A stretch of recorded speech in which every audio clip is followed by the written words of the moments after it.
The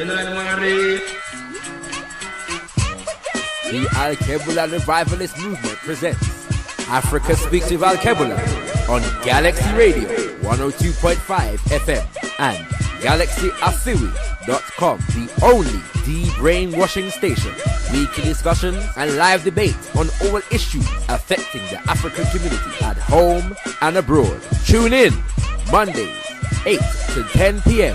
and have your say as we talk it straight and make it plain. It's live, it's hot, it's scintillating, it's real. It's Africa Speaks with Alkebu-Lan on Galaxy Radio, the only de-brainwashing station. Tendai Mwadi, be thankful unto God. Greetings, Galaxy family. You're tuned into Africa Speaks with Alkebu-Lan. Hosting tonight's program is Brother Omowale and myself, Sister Kai. It's Monday, the 23rd of February, and it's 2 minutes past the hour of 8. Alkebu-Lan is known for keeping its finger on the pulse of the community, addressing the most pertinent and controversial issues some radio stations just won't touch. So keep it locked on 102.5 FM or www.galaxyafiwi.com and join us by calling 07983 852 952 or 07538 0008 634. You can also text us on 07572 222 156. On Africa Speaks with Alkebu-Lan, we talk it straight and make it plain. This show is not for the faint-hearted. Tendai Mwadi. Yes, sisters and brothers, the discussion this evening is, are young people interested in Malcolm X and nation building? Are young people interested in Malcolm X and nation building? And this may be a good opportunity for you to make a call to one of your friends, send them a text and say, tune in, GalaxyAfiwi.com or Galaxy 102.5 FM on Africa Speaks with Alkebu-Lan. Tendai Mwari, greetings, Brother Omowale. Tendai Sister Kahi, giving thanks and praises to Mwari Nyakusika, God the creator of the universe, through the spirits of Mzumukuru, our great ancestors. Rumbitsu Kunamwari Africa. To the God of Africa be the glory. It is a joy to be an African, and it is a joy to be on Galaxy Radio 102.5 FM, www.galaxyafiwi.com, the only de-brainwashing station. Tendai Mwari, I just want to give thanks and praises to Amlak Tukuru and Brother Heru, sitting in for Brother Abu. From 4 till 7, brothers and sisters, they were in hot debate on a I very... know. It was hot word. I thought it would come in here a pure fire. Steam.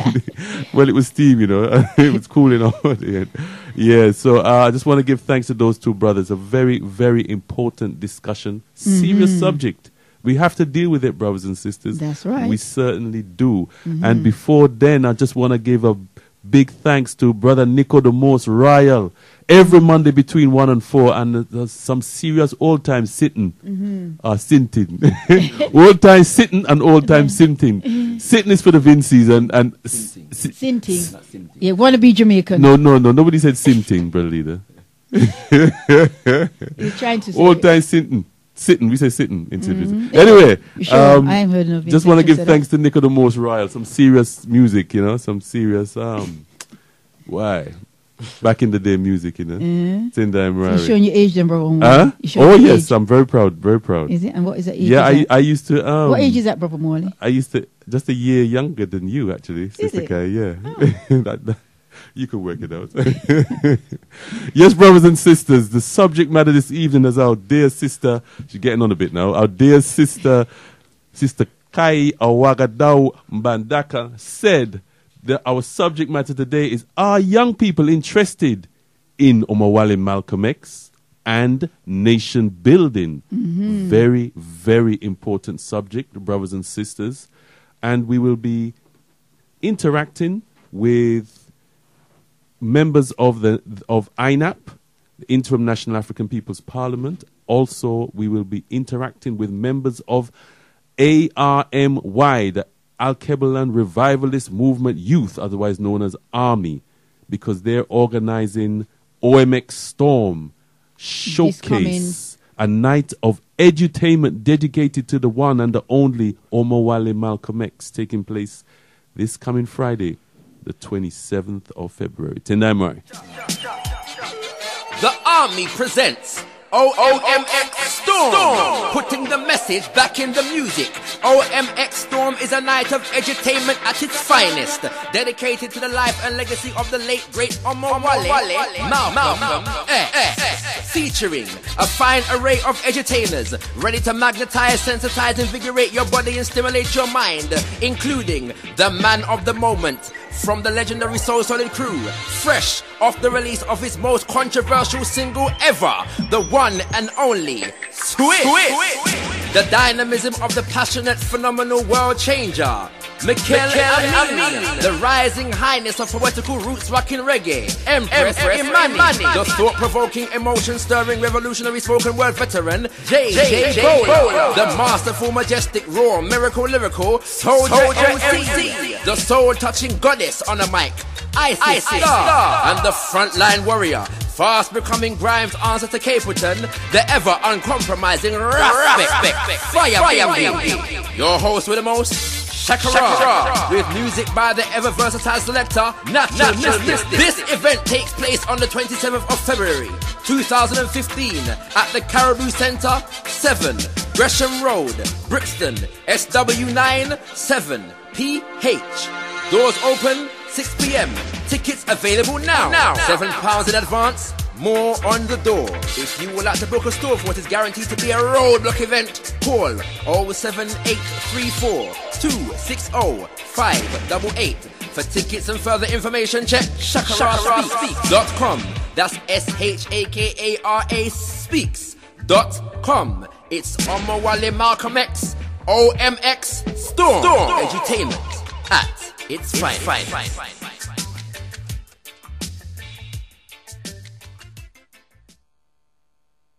Tendai Mwari. Yes, you heard it, brothers and sisters. That's the OMX Storm. You got to be there without a doubt because it's going to be boom. Tendai Mwari, brother Omowale. Yes, indeed. I mean, Mosiah Storm. That was a storm. You know, it certainly was. But what is going to be? Storm and thunder and lightning. OMX Storm, boy, worries. Yeah, man. You can't miss it, brothers and sisters. And make sure you get your tickets. You have to go online. I think it's Inyasha, Inyasha, Inyasha.shubs, SHWBS.com. So you log into that, brothers and sisters. Or it's more on the door. Yeah, MOTD. And that's not match of the day. That's more on the door, brothers and sisters. Get it right. Inyasha.shubs.com. If you want to stall as well. Any more stalls available? Or Harlan pull up? I think there might be. Just try. What's the numbers? What number is 07834. I hear the stall organizers lethal, you know. It's like if you know see no money, you know have no space. Well, they say money talks and the other stuff walks. So yeah. So it's very important. It's not just dealing with stalls, you can twist on your finger. So I'll be there. No, he said, okay. Send the details. No, man, no money in the account, no stall. Yeah, it's a good place to have a stall, though. You promote your wares as well as you make some money as well. Yeah. But it's going to and network with your own community. Absolutely. So people see that you have products. Because sometimes you say people don't buy from me. Well, nobody knew you had products. So you have to make yourself noticed. That's right. And there were some brilliant businesses. At the lovely products, man. At the Omowale Malcolm X observance. Definitely.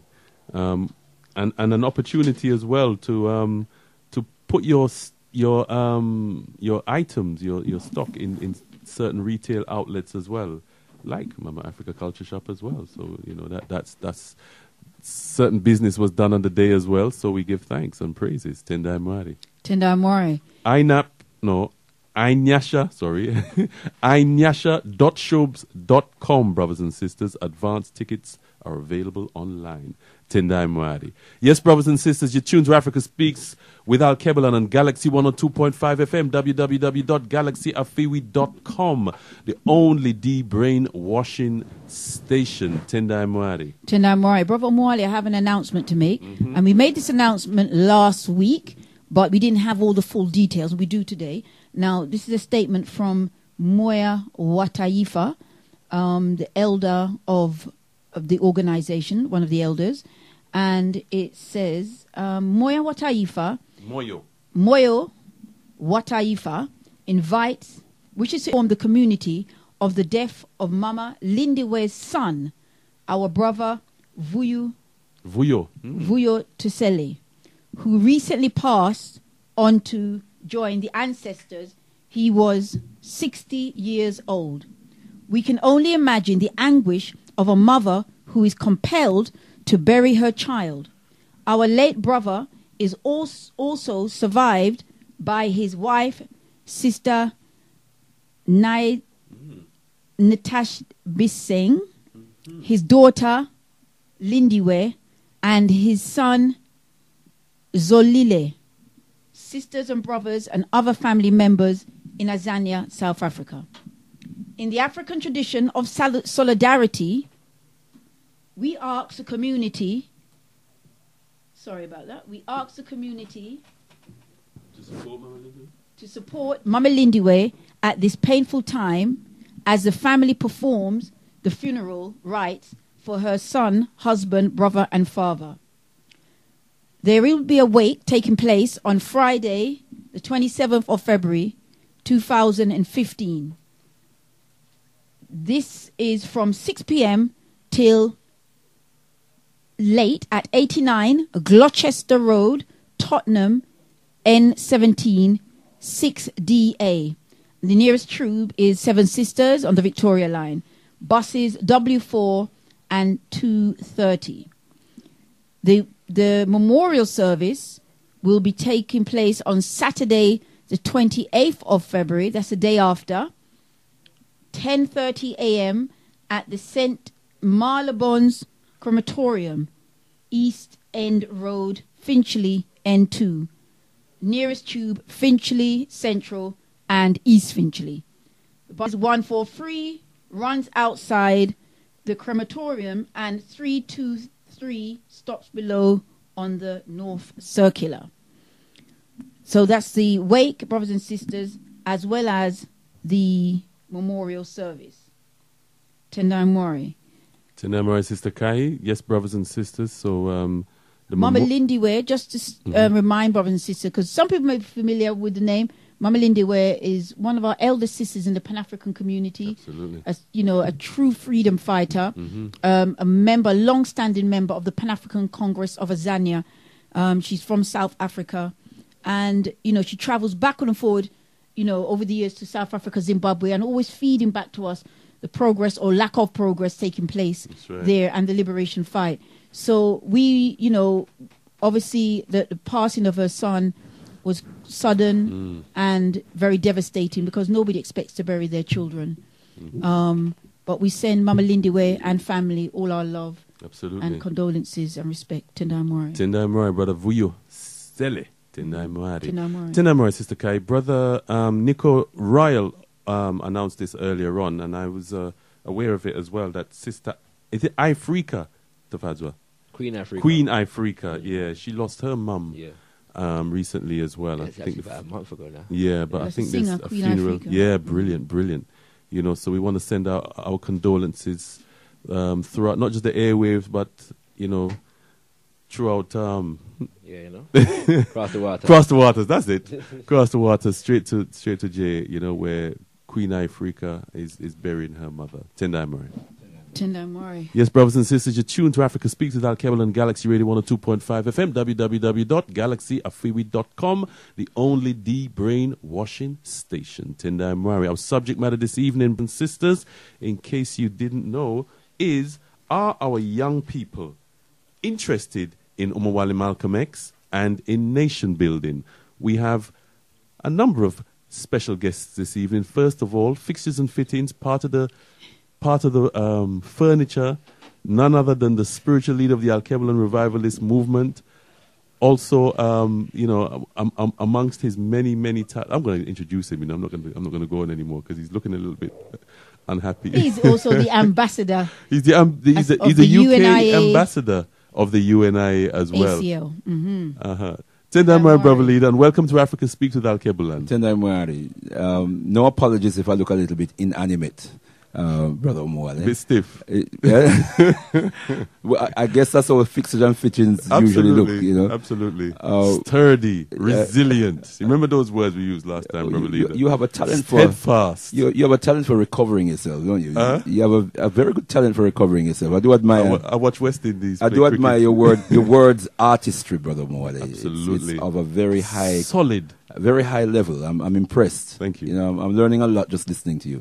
But let me take this opportunity to Tendai Mwari. Let me just take this opportunity to bring greetings to our beloved listeners, our treasured listeners, as always, in the most precious, powerful, and bountiful name of our motherland, Alkebu-Lan, Mama Africa, in the sacred spirits of our most gracious ancestors, and in a prayer for oneness, hope, and prosperity for all African people on the face of Mother Earth. Africa, to the God of Africa be the glory. And it is indeed a blessing and an honor to be on Galaxy Radio this evening, ministering to the most important people on the planet, the sons and daughters of Africa. Tendai Mwari. Tendai Mwari, brother leader. I just want to say Tatenda. We're gonna reiterate it, but I just want to say Tatenda to all the brothers and sisters who attended our Omowale Malcolm X observance. You know, it was a wonderful, wonderful evening, day. You know, it was very, very uplifting. Don't you agree, brother leader? Tendai Mwari, I'm still full of the joys of the day. I'm still full of the spirit. It was a very, very powerful, awesome day in many, many ways. And I just really want to take this opportunity as a spiritual leader of the Alkebu-Lan Revivalist Movement to shout out a big tatenda, a big medasi, asante sana, medasi pa, many thanks. Oshe, you know, adupwe, give thanks and praises to the Creator and the ancestors for all those who gathered. It was a very good turnout yesterday, brothers and sisters. You really vindicated every effort to give due honor and pay due tribute to a great son of Africa, a man who lived his life and gave his life so we could have a better life, a man who decided that his life was not too high a price to pay for the liberation of our people. The man we speak of course, is the Eminent Prophet and King, Omowale Malcolm X. And we just thank you, brothers and sisters, for taking the time to come out and be present and be part of what was such a beautiful and empowering spirit that we experienced throughout the day.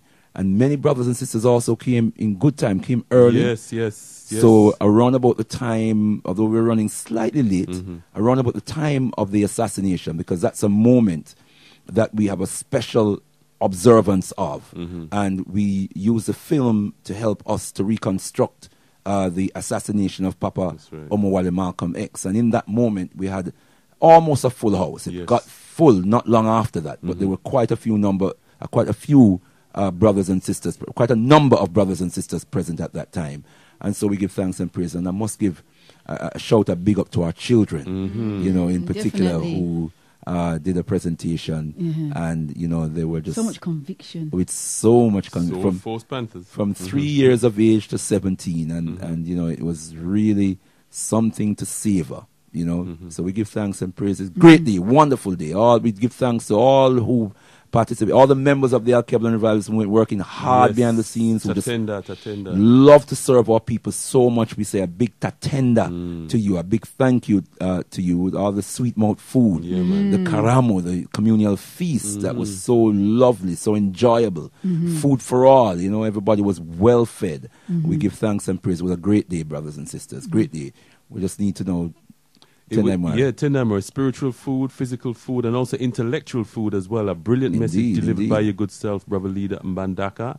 A number of people were very, very inspired. We had phone calls today from at our headquarters, you know, thanking you for the message, and you know, also people who who want to take it a little bit further than just the message as well. You know, want to get some work done and want to build some stuff. So that reflects the vibes that I had after the event, with so many brothers and sisters coming up to me to thank us for the whole event. You know, not just a message, although of course the message is always a very significant part of any event. But the whole day, you know, brothers and sisters were just blown away in so many words. And of course, we must also thank Galaxy Radio. Just about to. I was just waiting for you to finish. For streaming live. Yes. Streaming live on connecting us with powerful the listeners. Couldn't make it. The Galaxy family. Just the thought that the Galaxy family were listening in. Those who were not able to actually be there in the physical was actually able to tune in to aspects of that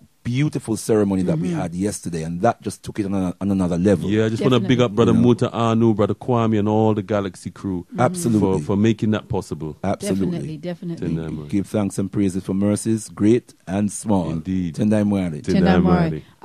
We touched on it earlier. We also want to give thanks and praises to our businesses that were there on the day. Yes, indeed. Because without them, it makes the day. Absolutely. And it makes... It validates when you're trying to say buy black, you know, self-reliance and so forth. The businesses were there. Brothers and sisters could look at it many different ways. And I think we should also give a special thank you to Live and Direct. Because they not only were there in the gathering, celebrating with us, but they also provided us with some sweet food. And brothers and sisters... That soup, you know. It was porridge. It was a porridge. It was they did a porridge. What do they call it? A vegan porridge. It's raw food porridge. So it's raw oats with cashew and strawberry and orange juice and. Yeah, man. But everybody, you know, first like the non-vegans, they kind of like, what kind of porridge is it without milk? You know. And so when they taste it, oh my gosh, they can I have some more? Can I have some more? Can I have some more? So you know, he's onto a winner there. So we give thanks and praises for Live and Direct. And Live and Direct, if you want to continue buying from them, they sell fresh fruits and vegetables outside Mama Africa Culture Shop on 282 High Road, Leighton, E10. But you can also go direct to them. When did this? Every Saturday, of course. Every Saturday, that helps. People come to Mama Africa Culture Shop tomorrow morning for them shopping. And let me tell you, we got all kind of people coming all times during the week asking for Live and Direct, asking for the sour sop, the coconut, the this, the that, and all kind of people as well. You know, not just African people, all kind of people come. So you know, come on down. That's another show, brother. Another show. But yeah, don't come tomorrow to do your food shopping, brothers. No, and but sisters. what they can do, they can actually, because their real business is a delivery service, which you know some of us, you know. Find the time to go out there and pick up the fresh fruit and veg and so forth. It's just easy probably to go in one of the supermarkets. I won't promote them. Go into one of the supermarkets and do everything there. But these brothers and sisters, they deliver to you. And if you want a delivery, give them a call. Let them tell you what they've got. They do onions, tomato, apple, pear. The whole thing, man. The whole thing. Dasheen and, you know, everything you got market go buy. Everything you got market go buy. And, you know, kale. Because many times we're actually buying food not from our people. So here's the opportunity to buy from our people. Live and Direct, the number is 07450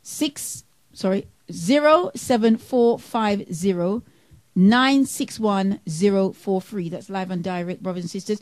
They drop it on your doorstep. Just give them a call and put your order in by the Wednesday. Tendai Mwari. I just want to say, on the subject of delivery as well, we want to bring in young ShakaRa, who, when it comes to delivery, he can bring it powerfully. You know, he is a spoken word activist that really delivers to our people. So I just want to say Tendai Mwari, brother ShakaRa, and welcome to Africa Speaks with Alkebu-Lan. Yes, Tendai Mwari. Did you like the link there, brothers? Second? Did you like the little segue, I think they call it? Yes, indeed. Yes, indeed. Delivery, yes, indeed. you see? Yes, indeed. Young fixtures and fittings. Yes, we're going on to delivery now, no? Tendai Mwari. Some of our listeners just tuning in would like to know what Tendai Mwari means. We just found out. Ronnie would say Tendai Mwari. Ronnie would say Tendai Mwari. Ronnie would just say Tendai Mwari.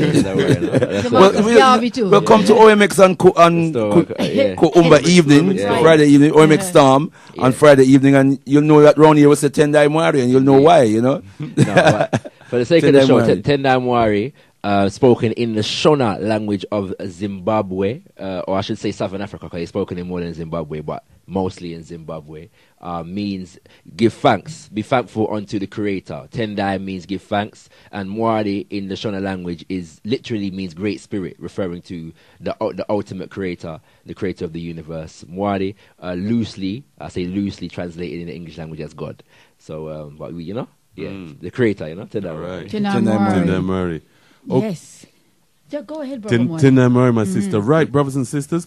Sorry, Tendai Mwari. Brother Leader Mandaka? Tendai Mwari. There's a couple of things. I did want to also add, in reference to the stall holders, these business people in our community. We always talk about buying black, but not enough emphasis on the responsibility of our businesses, African businesses in the African community, actually investing in our community, investing in community initiatives. And, Absolutely. we are a people of reciprocity. Yeah. We understand reciprocity being one of the principles of Ma'at, one of the cardinal principles of Ma'at. And the good thing about these businesses is that the ones that were at the event yesterday is that they are regularly investing in community initiatives. That's right. That's You right. see, and this is why we have to know who these businesses are, and we have to really support them. When we see these businesses, I'm going to call all their name a bit later on. Yes. So I'll have the list and I'll call But, them all up.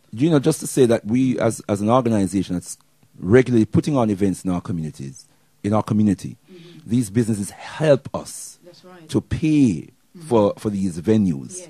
And it's a very significant contribution to the budget. That's definitely. So, we really want to acknowledge the importance of their presence and their stalls at the events that we put on. Now, I also want to just very quickly mention that as we know, although we celebrated or commemorated the assassination, we commemorated the assassination of Papa Omowale Malcolm X yesterday, that the actual date of his assassination is the 21st of February. And I just want brothers and sisters to log that date in our memory banks, that is the date, that is the anniversary of his assassination. But we always have the commemoration on the nearest Umoja Day, or the nearest Sunday to the 21st of February, because it was an Umoja Day, it was a Sunday that he was actually assassinated. But I also want to mention that the 21st of February, brothers and sisters, is also the Earth Day, the birthday of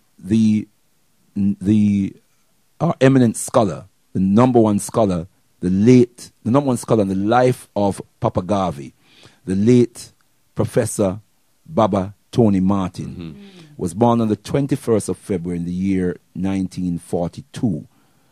And would have been 73 on Imani Day. Also, it is the Earth Day of Robert Mugabe, right, the president of Zimbabwe. He was 91 wow. on Imani Day, the 21st. Not just the president of Zimbabwe, He's the He's chair, the chair of the AU. All right, the African Union. Oh, right. Even though we don't get too excited about the African Union, No, but if he meets a chair, yes. Yeah. Well, hopefully, put everybody in line now. Hopefully. yes. Hopefully, some of the anti-imperialist, assertions that we see coming from him in relation to protecting the sovereignty of Zimbabwe will be an influence to the entire African Union, because there's some serious work to be done with that African Union. Oh, yes.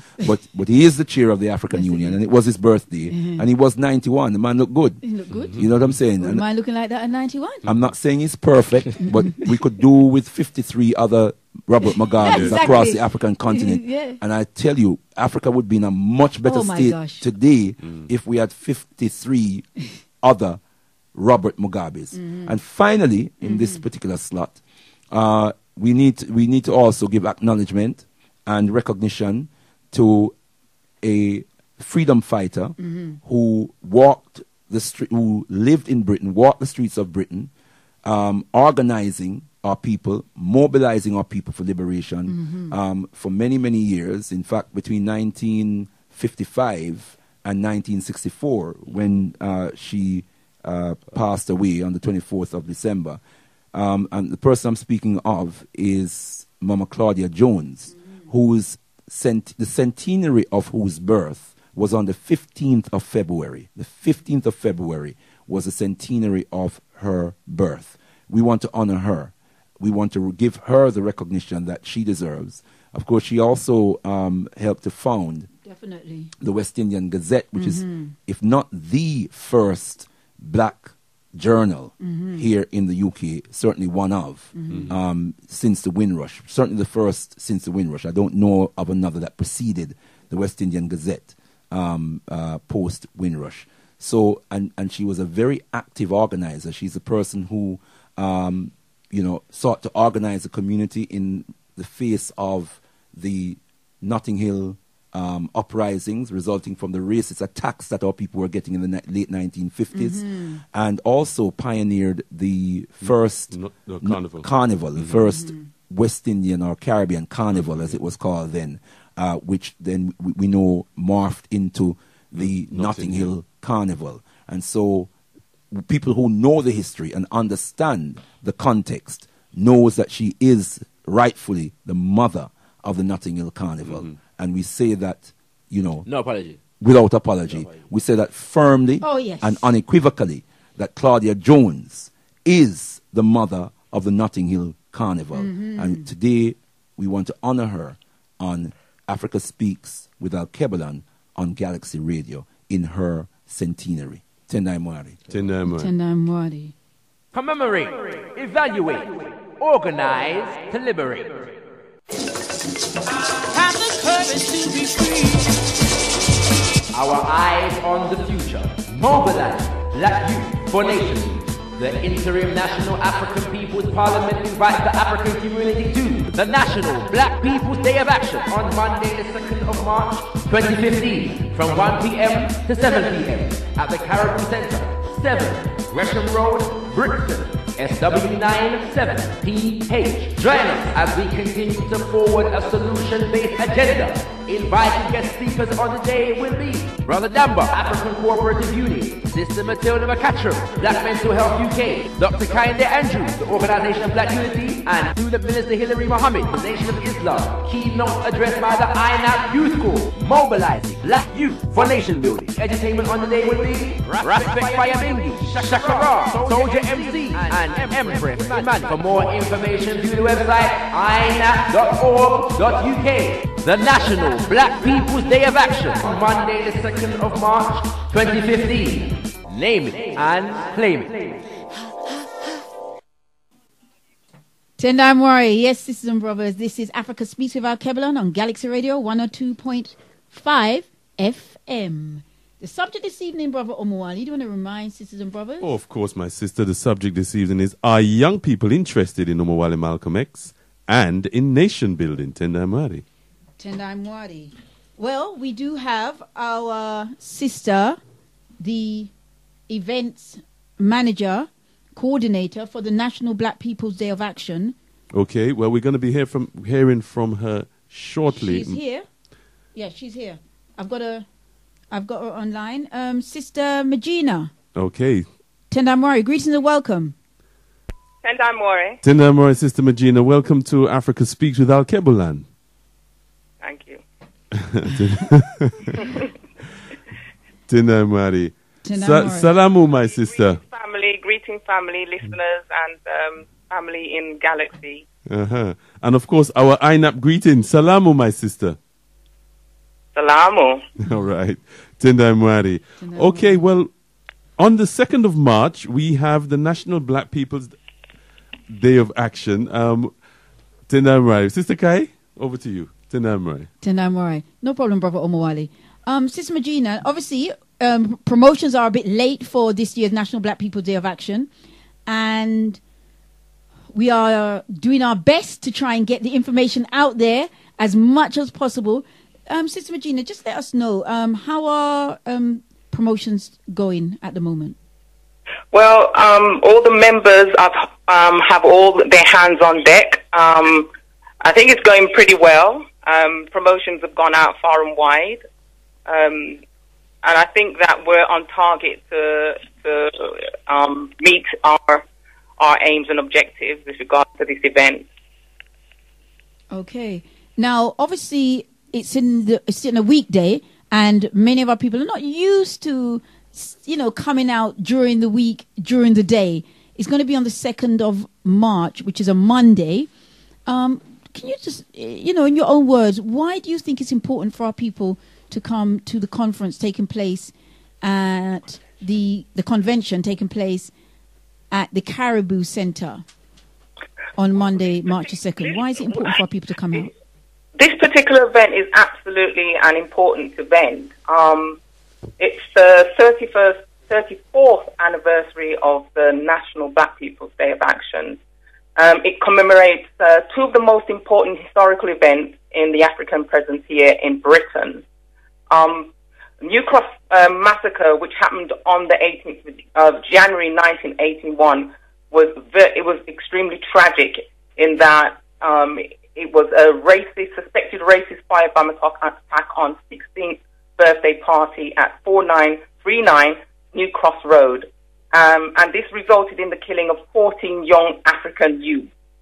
So, first and foremost, it is an important historical event. Jump in here. We did have a vigil on the 18th itself. Yes, we did. Yeah, outside the home at 439 New Cross Road, the home where those young children lost their lives. So I'm just highlighting that so that brothers and sisters know that we've commemorated already the lives of these young people on outside 439 New Cross Road on the 18th of the first event January. Actually happened in 1981. Yeah. And this was the greatest expression of unity and solidarity and power potential of 25,000 black people that marched the streets of London for 9 hours. And it was we were protesting against ongoing racial violence and state complicity, such as the government and media and politics. And so we needed to galvanize ourselves as a people to protest against these particular attacks. So this is not a one-off attack. The firebomb is not a one-off attack. This is one of many issues that we have within the system within this racist system that we're in. And so we needed to galvanize to show how we felt as people. So 25,000 was an impressive number. It shows our power and our unity as a people. I think that as a result of this, I think we need to push forward as a community and express ourselves in a way that we can continue to develop our power potential within the community, because we are still going through a lot of problems within the community, within this Britain that we live in. Some people would say, though, my sister, that, things have changed, things have got better, racism isn't what it was. Why are we going back instead of going forward? What would you say We're to not those actually going back. We are going forward. In order to go forward, we need to look back and learn from the past. And we're learning that things have not changed. And so this is the reason why we're having this event on the 2nd of March to commemorate these two important historical events, because things have not changed. It's shifted, but it hasn't changed. We're still having our youth who are still going through similar issues that our youth back in the 1980s and before that have been going through. So if the system hasn't changed, then it's not going to have an effect on us. The system will have to change in order for us to see a change. Right. Okay, so what can we expect on the day then, my sister? Well, we can expect, the theme. Let's talk about the theme. The theme is Our Eyes on the Future, mobilizing black youth for nation building. Mm-hmm. And as Brother Leedon Bandak has already mentioned, we're going to be honoring Malcolm X, 50th anniversary of his assassination, and also the centenary of the birth of Claudia Jones.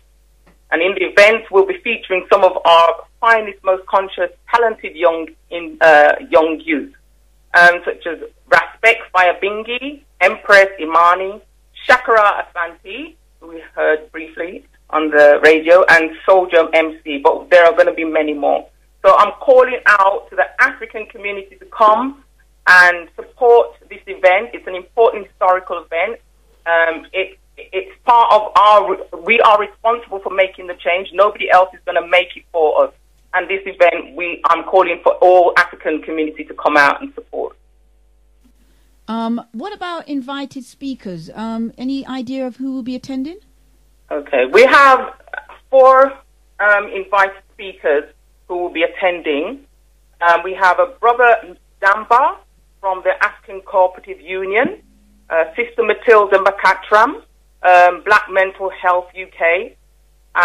We have student Minister Hilary Mohammed from the Nation of Islam, and Dr. Kehinde Andrews from the Organization of Black Unity. Right. Excellent. Tendamwari, Sister Magina. Welcome again.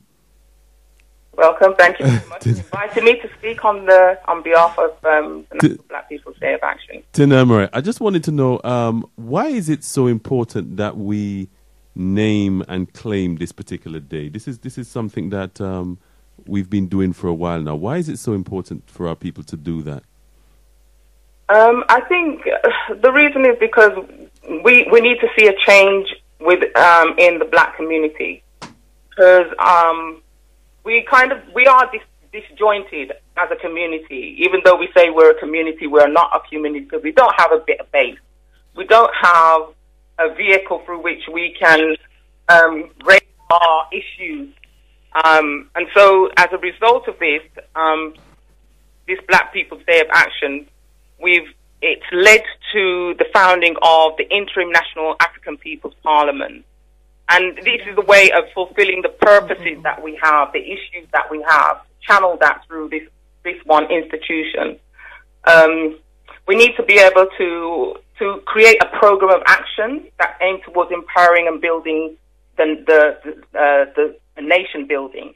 So I think that as a result of the National Black People's Day of Action, it is going to be a springboard from which we can start to bring ourselves together in terms of in one place, and also to exchange our different experiences, our different talents, in order to build that nation. And there's a lot of us out there who have the experience to mold together something that we can create and call our own.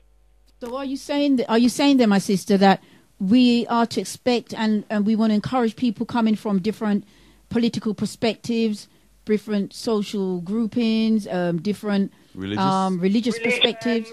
African community from different experiences, as long as we can unite as one people and we understand that we are one people, whether you're from the Caribbean or whether you're from the continent and you're living here as diasporians, we are one people, and we're calling out for all of us to come together under one umbrella and start to move forward.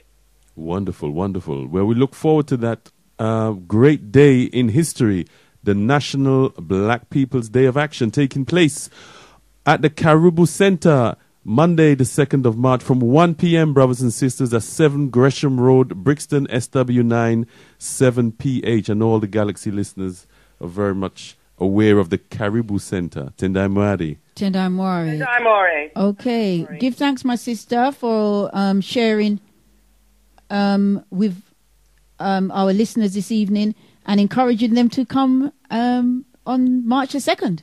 Tendai Mwari, the National Black People's Day of Action. Go on, sis. Can I just also say that it is a Monday that the event is going to be happening, and I've also explained why we should all come out.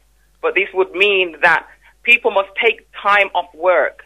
If you're going to university, take time off the university. Take your children out of schools and colleges, close your business, and just come to this event and be a family on that day. Mm-hmm. Okay. Give thanks. Katika Aduma. Mm-hmm. Katika Aduma. Thank you very much. Thank you, my sister. Tendai Mwari, you going to tell us what Tendai Mwari. Katika Aduma means now, Sister Kai, or in big talk?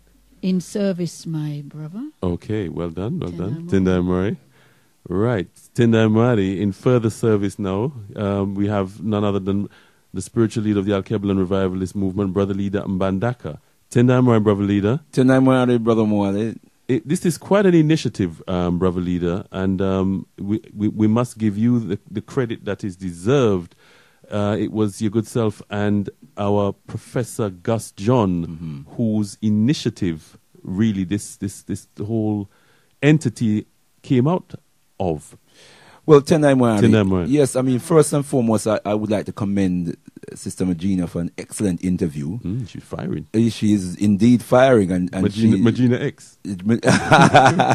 Certainly excellent. Certainly She's excellent. She's going to love me calling her that anyway. Certainly excellent. I mean, you know, Sister Magina has been since maybe about a year and a half.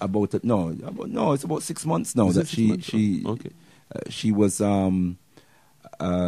she became the strategic lead. The strategic. I'm trying to remember the post. The strategic lead for events coordinator. That's the one I'm trying to get out. She is our events coordinator, and a very, very committed events, a very motivated events coordinator, and we can hear that in her voice. You know, so I thought she did an excellent job in terms of promoting our National Black People's Day of Action. So I want to give thanks for that. And yes, you know, I'm thankful that I was, along with Professor Gus John, called to mobilize our people around this vision. And the vision was firstly to commemorate the National Black People's Day of Action, which meant by implication also commemorating the New Cross Massacre as two of the most important events, as Sister Magina has just shared with us, in the history of African people here in the UK. And that it was out of that 30th anniversary commemoration that the vision of the National African People's Parliament was born.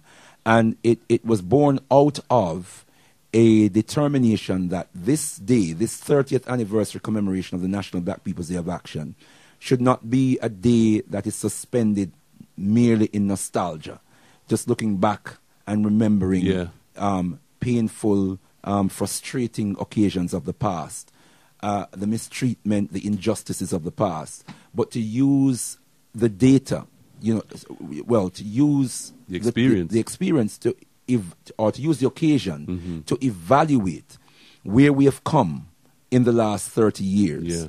And depending on the data that we gather from that evaluation, then to lay the foundation for organizing, for moving into the future, a future that would be a future of empowerment for our people, problem solving for our people, and ultimately a future where we are constructively plotting our own liberation as a people.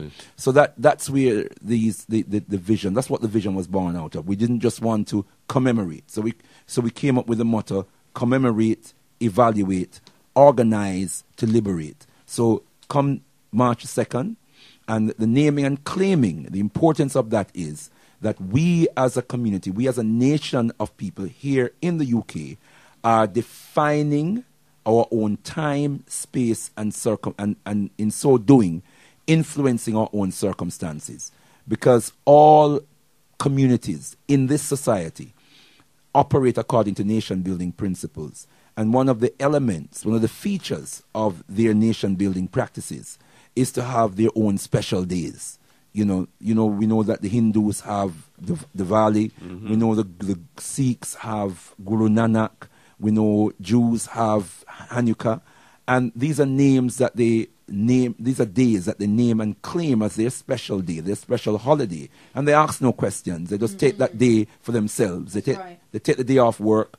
They take the children out of school. Absolutely. They close down their businesses. Those who are at university just don't attend university for that day because they have something. And it's respected by everybody. It's respected by all simply because they've named it and claimed it. Absolutely. And revered it themselves. And that's what we must do. So brothers and sisters who are listening in, there is no question about whether we should take that day off, whether we should come to this event.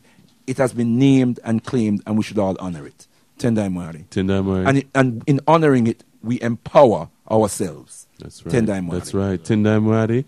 Right. I just want to give a quick mention as well, because the focus is very much mobilizing black youth for nation building. Just want to get a quick word from Tafadzwa, from young ShakaRa. Tendai Mwari. Tendai Mwari. Very, very important subject, young ShakaRa, no doubt. Yes, indeed. And the importance of the subject cannot be overestimated.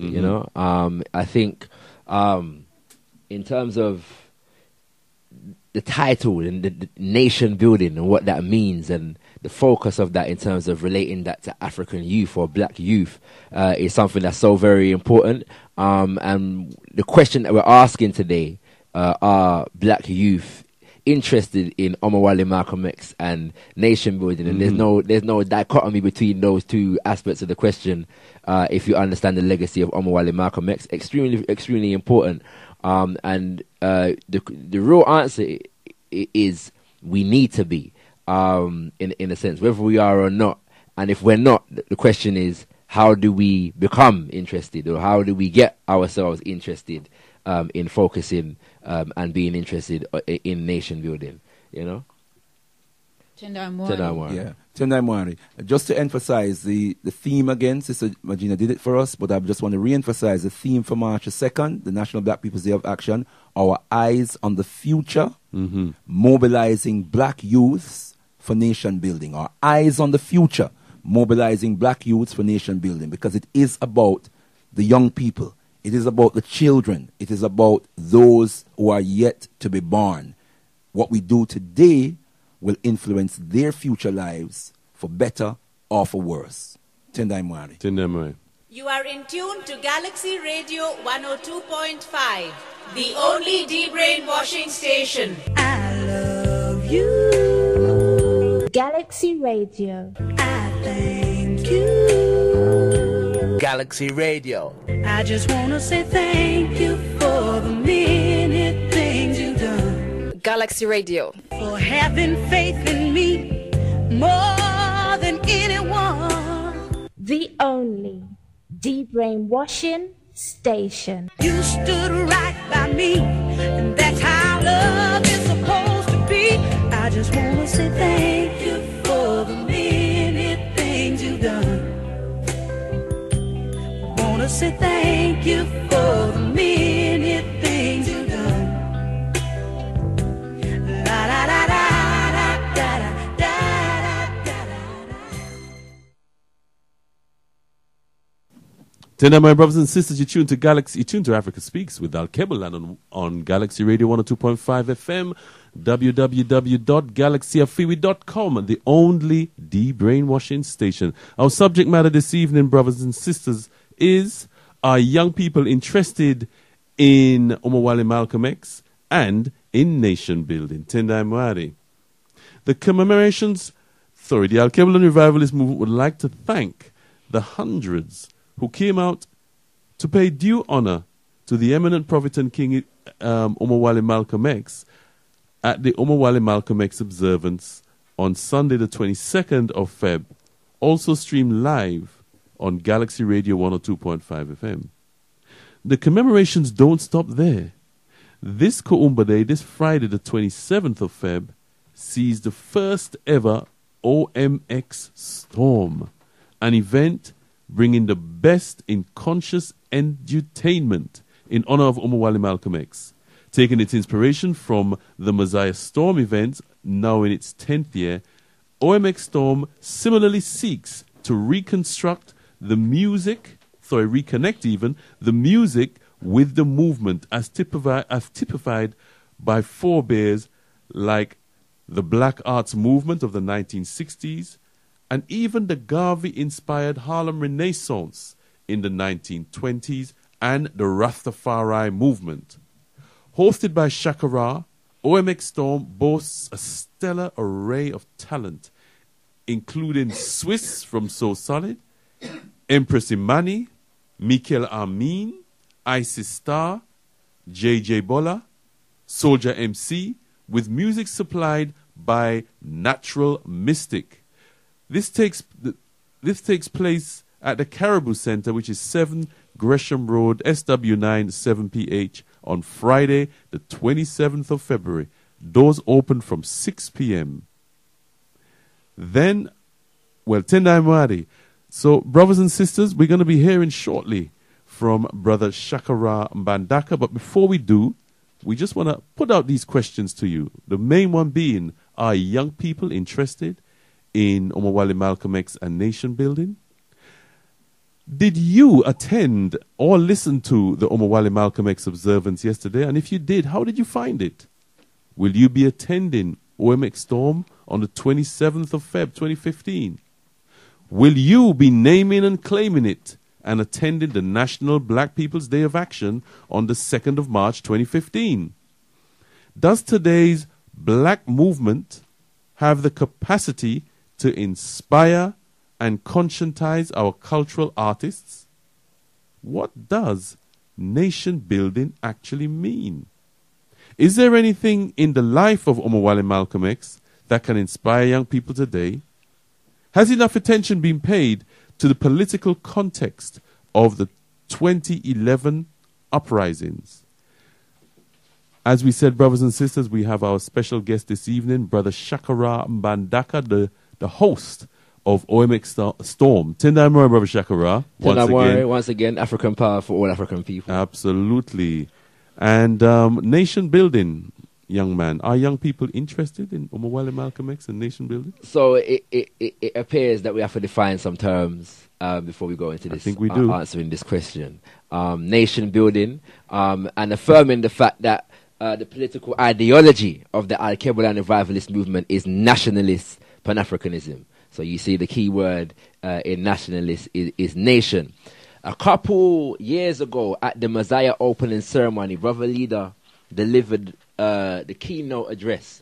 Yeah, and he defined a nation as a people organized as a sovereign entity. Yeah, and sovereign just deals with self-rulership, yeah? Self-mastery, you know what I'm saying? Self-governance, yeah? That's what sovereign means. So a nation is a people organized as a sovereign entity, yeah? And a sovereign entity, he said, inspired by its own agency.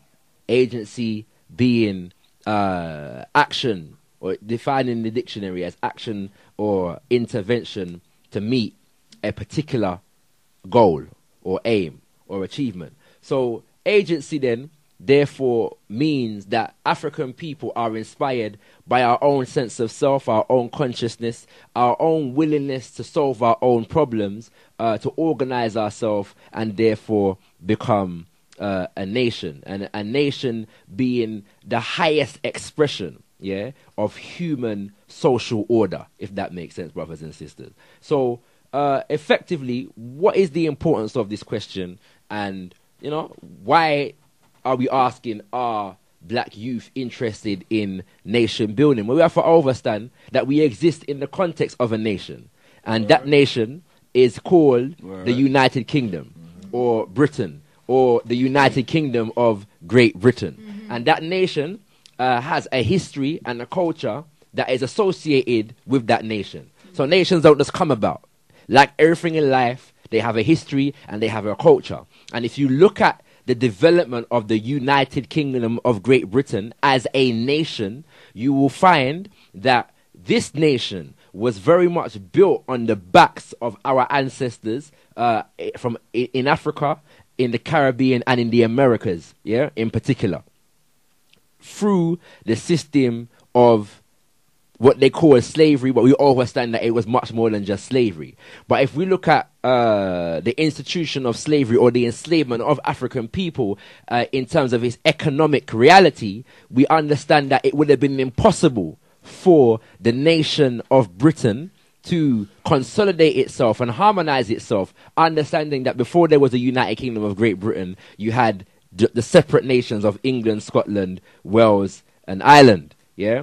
And they were able to consolidate that based upon the ill-gotten gains that they received from the enslavement of African people. But in order to enslave African people, they had to destroy African nations. So African people were stolen from African nations and subjected to the service of another nation. Yeah? This is a fact, okay?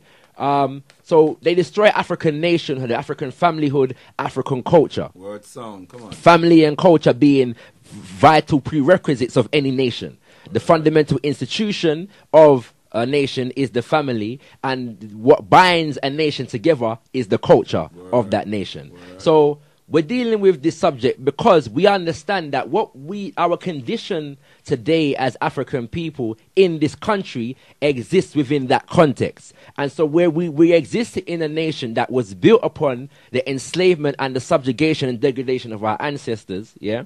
And so when we look around now, and we look at how we are faring in this nation, in the education system, in the health and social welfare systems, in the economic system in terms of business and employment, in the criminal justice system, in all aspects of this particular system, we are seeing the continuation of the legacy of slavery, colonialism, and the oppression of the African. This is what we are seeing. Yeah. So the reality is that one of the ways that we challenge that particular reality or combat that particular reality is to galvanize ourselves around what we had before we came upon these people, to kind of restore ourselves to where we were before we came upon these people. And so if we're looking at social organization, as I said, nationhood is the highest expression of social organization. And so are black youth interested in nation building? Nation building is just simply the process via which we go about organizing ourselves to solve our own problems. So are they interested in it? Is it something at the forefront of young people's minds? Very good question. And the answer is that a part of the oppression of and subjugation of African people is to ensure that we not just lack interest in nation building, but don't even realize the need for us to build a nation. So if we're talking about our black youth interested in nation building, essentially the question should be, is the black community interested in nation building? Because the youth are going to be a reflection of whatever the community is manifesting. Mm-hmm. Yeah. So the answer is twofold. It's a yes and no answer question, in the sense that it stands to reason if we appreciate, because nobody really questions the impact that the society is having on the African. Yeah. But the solutions are based upon our level, the consciousness that we have in terms of what we see as the goal and what we see as what we're supposed to be achieving. Yeah. So if we give black young people aspirations that say go to school, go to college, go to university and get a good job, and this is seen as achievement within this society, we feed this to young black men and women and children, yeah, almost from birth, yeah, as their goal and their aspiration, then it stands to reason that the majority of us are going to see that as our solution, yeah, see that as our goal, see that as our achievement, yeah. But then when we study that dynamic in this society, we have more success stories if we view university degree, jobs and so on and so forth as success in this country than we've ever had since the so-called Windrush era.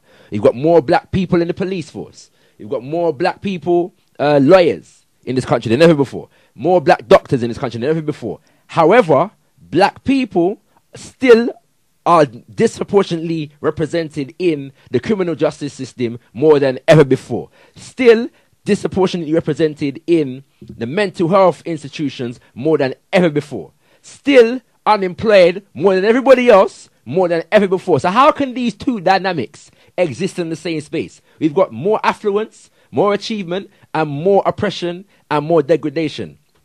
The answer, brothers and sisters, is simply this, that attainment and climbing the ladder within an oppressive society and an oppressive system doesn't solve the problem for the oppressed. Can never solve the problem for the oppressed. It's that simple. Yeah. So, I mean, are you saying then there's no point in joining in of these services, going to university? What are you actually saying? No, we're not saying that at all. We are saying that the purpose for being in these institutions must be clearly defined. So the purpose cannot be to get a good job. Yeah. In this society, black men are over 50%. Young black men are over 50%. Have an over 50% unemployment rate. Okay, but so even you go to university. Yes. You're saying that your purpose shouldn't be to get a good job. What should your purpose be for going to university? So let's go through the process of logical deduction here. Okay, let's go. getting a good job, that psychology, that consciousness means that you are always at the mercy of the society in which you live. I don't know the unemployment rate for young Asian men, young Chinese men. I'm not even sure of the unemployment rate for young white men, but I use the others because they're quote unquote supposed to be minorities. But I don't know their unemployment rate. And if you were to study the rates of entrepreneurship in comparison with the African community and other so-called minorities in this community, you will find that other communities own more businesses. Therefore, the unemployment rate doesn't affect them as much because they employ their own people. So the solution is develop your own businesses and institutions to employ yourself and the generations under you. Effectively, we're talking about a paradigm shift in the whole mentality. That is the point of our parents. That is the point. And that's why the question, are black youth in nation building, interested in nation building, is so important. That is why the affirmation mobilizing black youth for nation building is so important, because the sensibility for nation building doesn't start with necessarily the willingness or desire to start a business. It starts with the consciousness for the purpose that the business is going to serve, the consciousness for the purpose that the university degree is going to serve, the purpose that that even if you have to go and get a job, that is going to serve, if that makes sense. So first and foremost, brothers and sisters, I'm a student of the great eminent Dr. Amos Wilson, and he speaks a lot about consciousness and how through consciousness you create the world that you're in. So effectively, brothers and sisters, the state that we are in as a people in this country and as black youth in this country is a reflection of our consciousness, not just what the impact the society is having on us, but the extent to which we have equipped ourselves to manage that reality, to address that reality and to overturn that reality is what I'm saying. So it's about purpose. So if I go to university to get a good job, the psychology is different from going to university to start my own business. If I go to university to get a psychology degree and move up the social order, the psychology is different from going to university to get a psychology degree to contribute to developing an African-centered curriculum for teaching black children in an environment that speaks to their history, their culture, and empowers their sense of self, and their sense of purpose in this world. You know what I'm saying? Now, what is hindering our people from tuning in on that level, since other communities clearly are doing this? Very, very broad question. That could be the entire show. But in relation to the subject of nation building, I'm going to sum it up just by saying a lack of a nation building ideology. Right. You could go before that and say a lack of culture, a lack of a cultural awareness, cultural understanding. But in respect of the purpose of culture is to be the glue that binds a people together, if that makes sense. Brother ShakaRa, now at the end of this week, you will be hosting Omowale Malcolm X Storm. Yeah. And this is the Omowale Malcolm X season. Mm-hmm. How important then is Omowale Malcolm X to young people in making this shift? Or do you feel that his views, his way of saying, doing things is going to assist or not? He's imperative. And I think in the work that I've been able to do, I have found that the example of Omowale Malcolm X has been one of the best tools for engaging young people in conversations around nation building. His example is one, his life in and of itself is one that so many lessons can be learned from in terms of his transition, from being what he defined as an extreme delinquent, a hustler, gangster. Nowadays they call them roadman or road youths. They still don't call them delinquents, or juvenile delinquents is the official terminology that they use in the criminal justice system. And I recall, just as an example, one years ago, and I believe I was probably even still a teenager at this point, where Brother Leader and the leadership were delivering a program for a group of what they called delinquents, juvenile delinquents in Brixton, at a project in Brixton. I forget the official name that they gave for the institution, but just know, say, you know, it was the disaffected, condemned youths that they had in this institution that were in this program because they were causing trouble in the neighborhood. Yeah, these are youths that are, you know, the troublesome one, and the one that them that no one don't want to deal with, in and out of prison, peer trouble all the while. Yeah, excluded from school, nothing ain't going on for them. This is the last resort. Yeah, and I delivered a poem.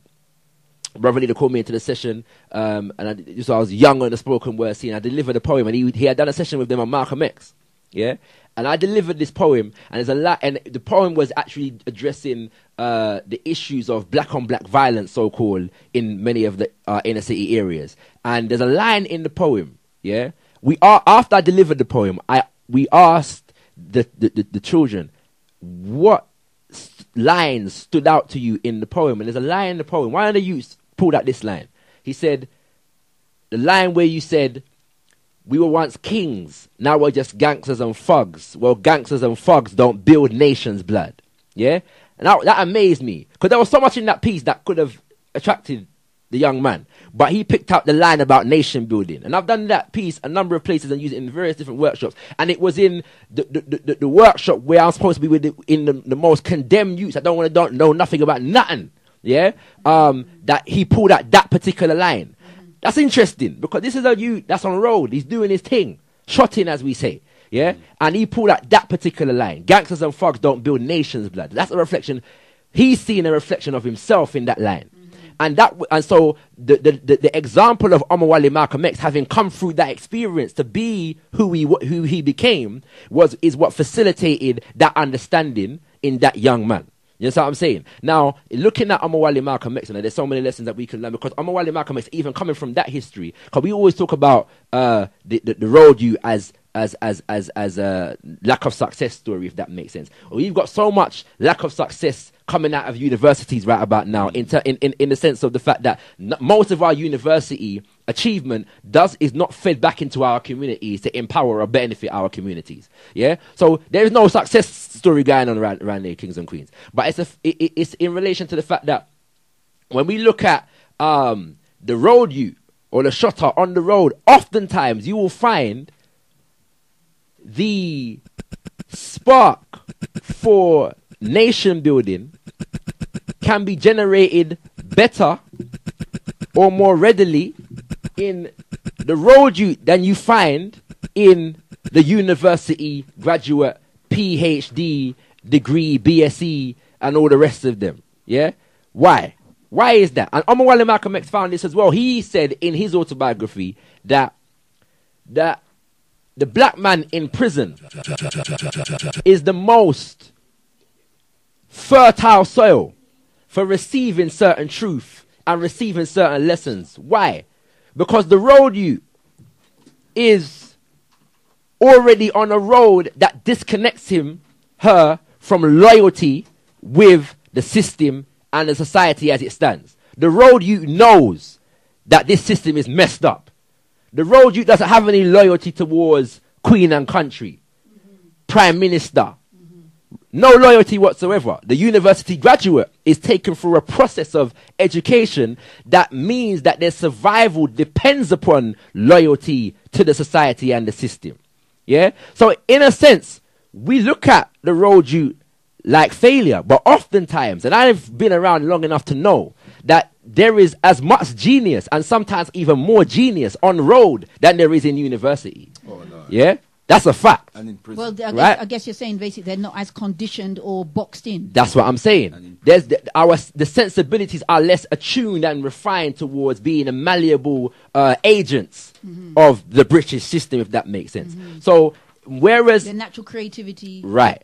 This is what I'm saying. It's still very much intact. Oftentimes, not all the time, but oftentimes. Now, on the other side, because of where that road leads you in terms of being on road and, you know, generally speaking, leads you to death or prison. That is the way the system is designed. Or the army. And increasingly, African young people are being directed towards the army. inner city African young people are being directed towards the army. We'll come back to that later on, yeah? But on the other side now, you have Africans coming out of university with immense skills, yeah?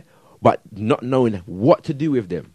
So many African young people coming out of university now and have qualifications and skills that they're unable to use because there's no work in those fields, yeah. And even if they find work, that work is not being channeled towards the development of our own community. So it's a real deep situation that we have. You know what I'm saying? It's a real, and so nation building, therefore, I'm saying, requires us to change our ideal of success. And this is why Omowale Malcolm X was such a threat, because he was a so-called delinquent, bad man, who became one of the #1 revolutionaries ever to walk the planet, yeah? And he began to impact and affect the minds of the so-called educated, to know that they can't use their education and just become high flyers in society and leave the communities from that they came out of the same way. They have to channel that energy back. And so that example is such a powerful one in terms of crystallizing the need for nation building and the importance for nation building and what nation building actually means. Tendai Mwari. 24-hour radio. 24-hour radio. Galaxy Radio 102.5, a Philly station. Tonight, my brothers and sisters, you're tuned to Africa Speaks with Alkebu-Lan on Galaxy Radio 102.5 FM, www.galaxyafiwi.com, the only de-brainwashing station, brothers and sisters. Our subject matter this evening are young people interested in Omowale Malcolm X and in nation building. And our special guests this evening are Brother ShakaRa Mbandaka, who you've just been hearing from. Also, we heard from Sister Magina earlier on, the events coordinator of the National Black People's Day of Action, and also, of course, the spiritual leader of the Alkebu-Lan Revivalist Movement, Brother Leader Mbandaka. Tenda Moy, Brother Leader. Yeah, just a little correction.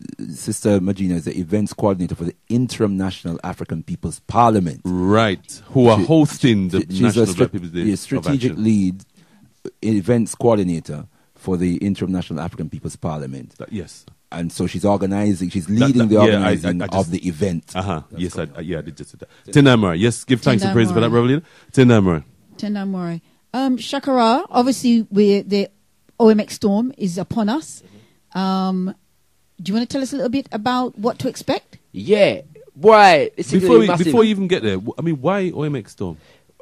So, as was explained, OMX Storm comes off the inspiration of Mosiah Storm. Mosiah Storm is obviously honouring the most eminent Prophet and King, His Excellency Marcus Mosiah Garvey. The point was that we understood that Marcus Mosiah Garvey and the Universal Negro Improvement Association and African Communities League had an immense impact upon the arts, the black arts movement of that era. And that was one of the key elements of the movement, but the impact of that went far beyond the movement. There would have been no Harlem Renaissance if there was no Garvey movement.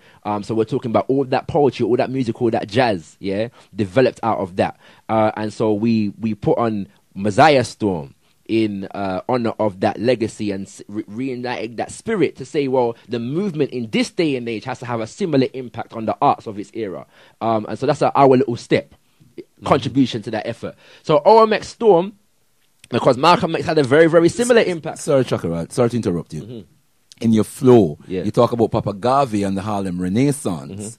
Is there an equivalent, a replica, in respect of the influence of Papa Omowale Malcolm X and the arts movement of his time? I was just okay. I thought you was going to jump to it. No. So I'm saying Omowale Malcolm X had a similar effect, yeah? And I am a student of music. And I very rarely even buy new music anymore because there's so much old music to get into. And the era, understanding that Omowale Malcolm X was assassinated in 1965. And so the era, and was by then a very prominent figure, yeah, on the world stage. And so the era leading from 1965 all the way through the 70s, kings and queens, is an era full of such an intense, pervasive focus on liberation, black power lyrics. Yeah, give us some examples. Well, I mean, there's so many to choose from. I'm amazed, and at this point, I have to big up my uncle Olatunji Heru, producer of Africa Speaks of Alkebu-Lan. So much, yeah, man. You know, I get in terms of education, but if all right, let's pull out a few examples. Yeah.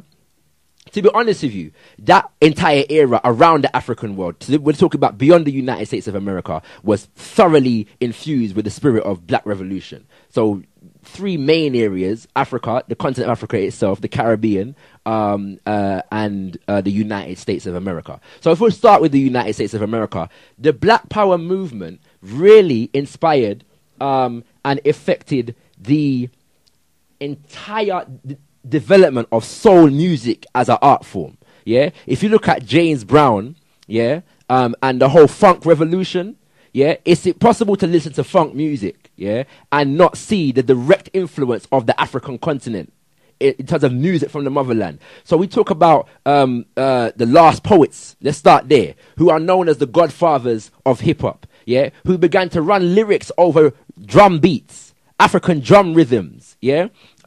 We spoke about James Brown, who was known as a moderate. He was not necessarily a politicized artist. Yeah, he was a showman, put on the baddest show in the world. Yeah, and was very, very astute in terms of economics and his understanding of the fact that as a black man he needs to control his economics, but wasn't necessarily politicized in a black power sense. But the influence of the Black Power movement that was born out of Malcolm X made him have to say it loud. I'm black and I'm proud. Didn't have no choice. He didn't have no choice. Right? But then one of the senior, and I've heard her referred to as the high priestess, yeah, of jazz, blues and soul, yeah, Nina Simone, yeah, who dedicated her entire musical career, yeah, to charting and speaking to the condition of African people, and has written some of the most beautiful music in relation, and master musician and vocalist, yeah, of that era. You know what I'm saying?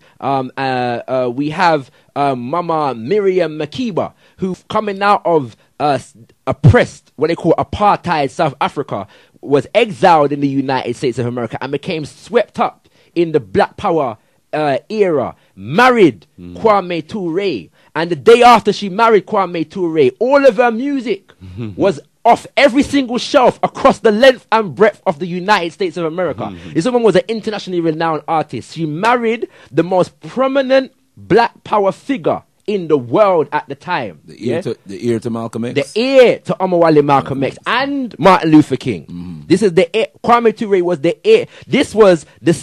Kwame Ture represented not the synthesis of the civil rights movement and the Black Power movement. Absolutely. And the development towards Pan-Africanism. He represented all of those 3 things in one person. Mama Miriam Makeba, coming off the African continent directly, married this prominent African, powerful right? Combination. And all of her music was taken off the shelf the very next day.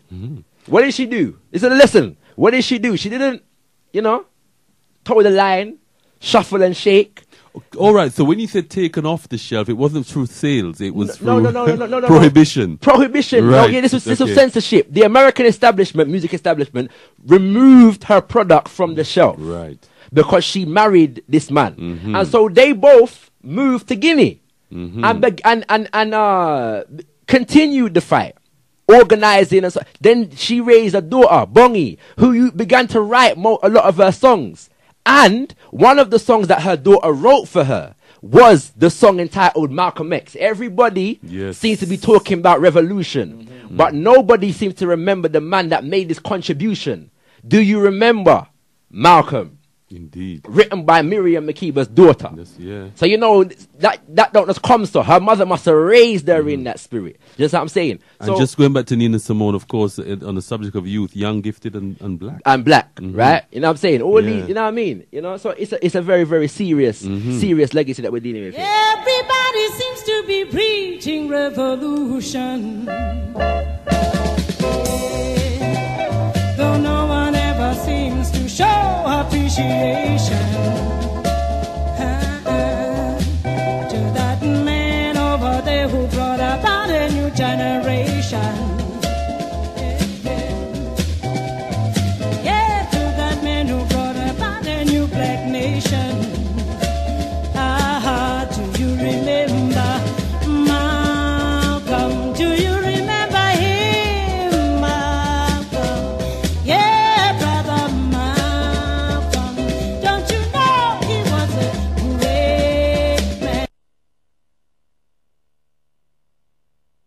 Tena, my brothers and sisters, you're tuned to Africa Speaks with Alkebu-Lan on Galaxy Radio 102.5 FM, www.galaxyafiwi.com, the only de-brainwashing station. You just heard a little snippet there of what Brother ShakaRa was talking about. Yeah, man.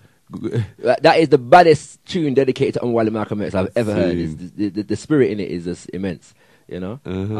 And so yeah, so I'm still answering the question. Yes, yes. It's a serious. No, it's a serious. So I was saying I'm amazed. I'm constantly finding music that speaks to the pervasive nature of liberation thought in black music in that era, 60s and 70s in particular, and the number of songs and whole entire albums that are dedicated to the name of Omowale Malcolm X in particular, particularly in jazz music. Yeah, there's so much jazz music that is dedicated and inspired by Omowale Malcolm X. Yeah, and so we've never had an OMX Storm before. We was looking at commemorating and observing and acknowledging this 50th anniversary since his assassination and understanding the importance of that moment, what that moment when Omowale Malcolm X was gunned down, what it meant. Yeah, and I can't remember. I think it was Kwame Ture who said that words to the effect that the people that are slain in the name of the revolution, they don't die. Their blood fertilizes the soil of the revolution. Yeah, and so Omowale Malcolm X's death continued to inspire the people them that came after him, particularly in the arts. So we're saying in this day and age, again, we're affirming the same thing. The movement has to have that same impact upon the arts in this day and age. So we're doing that in the name of Omowale Malcolm X as well, because he had that impact. And all of a sudden that them time there, the movement was influencing the artists, not the other way around. Today, it's that we want the artists to say something. Them time, the artists were taking their cue from Omowale Malcolm X. Right. You see what I'm saying? Now, the movement is waiting for the artists to say something. You see what I'm saying? Yeah, and that is what is taking place. And saying they're not saying anything positive. Right. You see what I'm saying? Then criticizing them. So when we say we've abdicated our responsibility, you activists, you Pan-Africanists, organizer, conscious, whatever, that goes to study group and these kinds of things, yeah, abdicating our responsibility because we are supposed to be informing the artists them. And what happens is, and a lot of artists are saying things now. Yeah, and we shouldn't discount the impact of people in the movement that have had an influence. But the fact of the matter is that when the responsibility is left to the artist, there is a disconnect from the work that is actually going on, because the artists are not always connected to the work. Somebody here says, well, James Brown used iron comb to straighten his hair to make it look curly. We all had our afflictions. It was already curly, make it look straight. Yeah. No, and we all had our afflictions. And James Brown did rock an afro at certain points too. So we're not saying that James Brown was a perfect individual. We were coming out the history of 500 years under the European. Even the most conscious among us, including Omowale Malcolm X, have our imperfections. None of us are immune. Yeah. From the condition of the rest of our people. Omowale Malcolm X understood this. He said the problem for himself can never be solved until the problem for every African is solved. So we don't condemn James Brown for his affliction, you know what I mean? But we recognize it as an affliction so that we can use that as an example for the rest of those who come under. But the point I was making is that even he, yeah, as a showman, was inspired by the spirit. Yeah, had to move with it. And that tune is a very powerful tune. Perm or no perm, you know. Say it loud. And beyond just the tune, that era, the funk music era, was an expression of immense African spirituality. Yeah. If we understand even the terminology funk has a Swahili origin, which means spirit, soul. So in the sense that when George Clinton and the Parliament Funkadelic said we want the funk, yeah, and being any credibility in soul music in that era meant that you had to have the funk. You had to have the spirit. Yeah. And you look at George Clinton and the Parliament Funkadelic and what they were dealing with. Like, Earth, Wind and Fire, and what you got me on music, and I could be here all day with this thing. So sorry, I apologize. Don't worry, just no, but I'm talking. So these people were reviving certain spiritual, not the spiritual, but nation-building principles. Parliament Fakade was saying, "I think I hear the mothership coming." Yeah, look at Earth, Wind and Fire. Just look at Earth, Wind and Fire album covers. One nation under a groove, right? Getting down, just for the funk of it. Yeah, nothing can stop us now. Look at an Earth, Wind and Fire album and the symbolisms of the Nile Valley that were on the album, and those symbolisms. You won't let me go, man. No, let me go. Anyway, that's my era. I know it's not the boys' era. It's my era. Let me finish. The young man is enlightening us, brother. Right? But look at Earth, Wind and Fire album, and the symbolism of ancient Kemet that was on the album, and how Earth, Wind and Fire took music from the motherland. And I haven't even said the name Fela and Nikolapa Kuti yet. I can't even go into Fela and because you know me and Fela already, but I'm saying they use that music and they use the symbolism, and we're reviving certain principles. Listen to the lyrics, even their dress code, right? And all of them had their imperfections. But I'm saying when we talk about agency and nation, when African people are inspired by the spirit of doing for self-reliance and nationhood, we will bring things out of ourselves from our ancestral memory bank that no one ever taught us. But it's just the inspiration and the consciousness of nation building that inspires us and our own agency to manifest things that speak to ourselves. Absolutely. And it naturally takes place. There's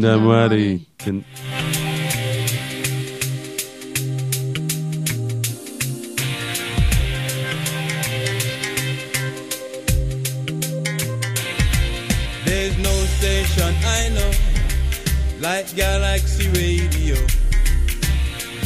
We no follow fashion, we come to set the pattern. Galaxy Radio, I feel we station, enough for them. I feel we station, enough for them. I feel we station, enough for them. Enough for them.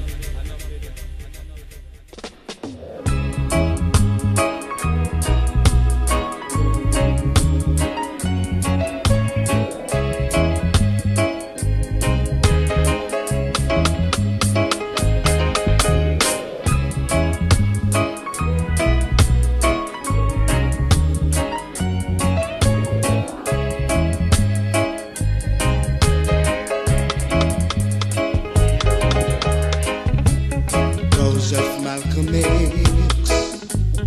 what make up vex? They didn't want to see black man progress, and all along the way, black men have strayed there, searching to find the way. Oh yeah, how long will it be till you black man see the hidden brutality? The Malcolm X made prospect was to see, all men live in unity, but now he is down, down in the ground. Where can the killers be found? You're tuned to Africa Speaks with Alkebu-Lan and Galaxy Radio 102.5 FM, www.galaxyofever.com. Dennis Emmanuel Brown, one of my favorites, actually. Those of Malcolm X. It's a bad tune. Vex. How you mean? It's a bad tune. It's a bad tune. It's serious, That's Dennis at his best, Yeah, man. So we have to give thanks, Yeah, man. Because he was inspired as well. Yeah, man. Tendai Murray. We have Sister, Empress Imani, and she has a track called System Down. And you're going to be hearing from her now, in a few minutes, should I say, but you're also going to be hearing her in full storm on the 27th.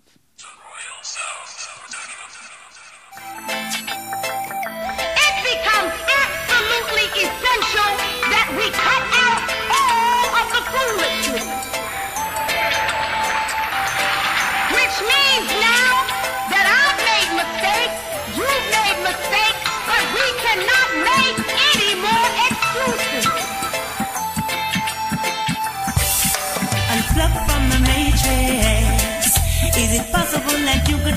one little glitch, then one little blip to make the system start slip. Revolve your mind and don't get tricked, cause it's easy to switch. Yes it is. Choose a side and take your pick. We're going revolution mode real quick, because we're ready for do this. Mash this system down. We are gonna mash this system down to the ground. Take back our rightful ground. Mash this system down to the ground. Tenamori, yes, this is Africa Speaks with Alkebu-Lan on Galaxy Radio 102.5 FM. And we're speaking, that was Empress Imani, and that's one of her tracks called System Down. Empress Imani, welcome to Africa Speaks with Alkebu-Lan. Hello. Hello, Tenamori, my sister. Peace and blessings. All right. Now, that was a beautiful track, System Down. Are you going to be performing that on the 27th at OMX Storm? Can you say that again, sorry? Are you going to be performing Systems Down? We just played a part of your track. Are you going to be performing that on the 27th? No, sorry, yeah, the 27th at OMX Storm. On the 27th. I will be. Okay, great, brilliant. So, Empress Imani, obviously, we're all looking forward to hearing from you. What's inspired you to do the type of music that you do, the uplifting, what people will call Konscious Edutainment?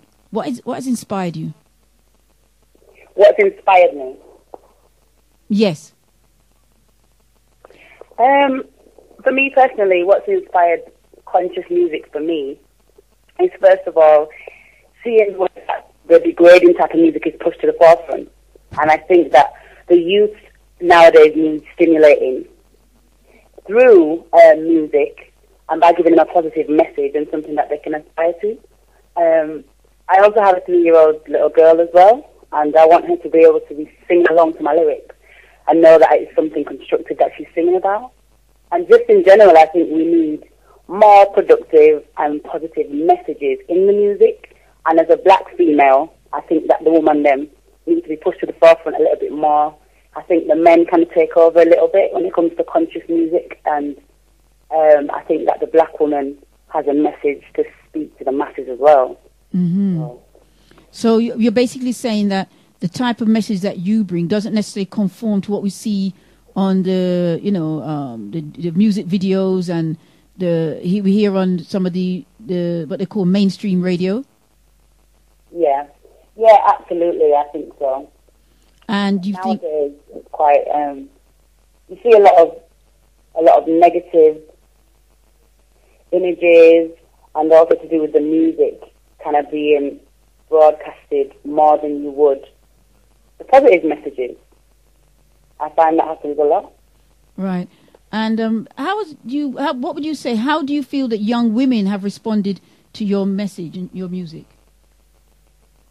Okay, well, I've got a lot of good feedback from people in the UK, in Jamaica, in Africa as well. I'm just kind of happy to see,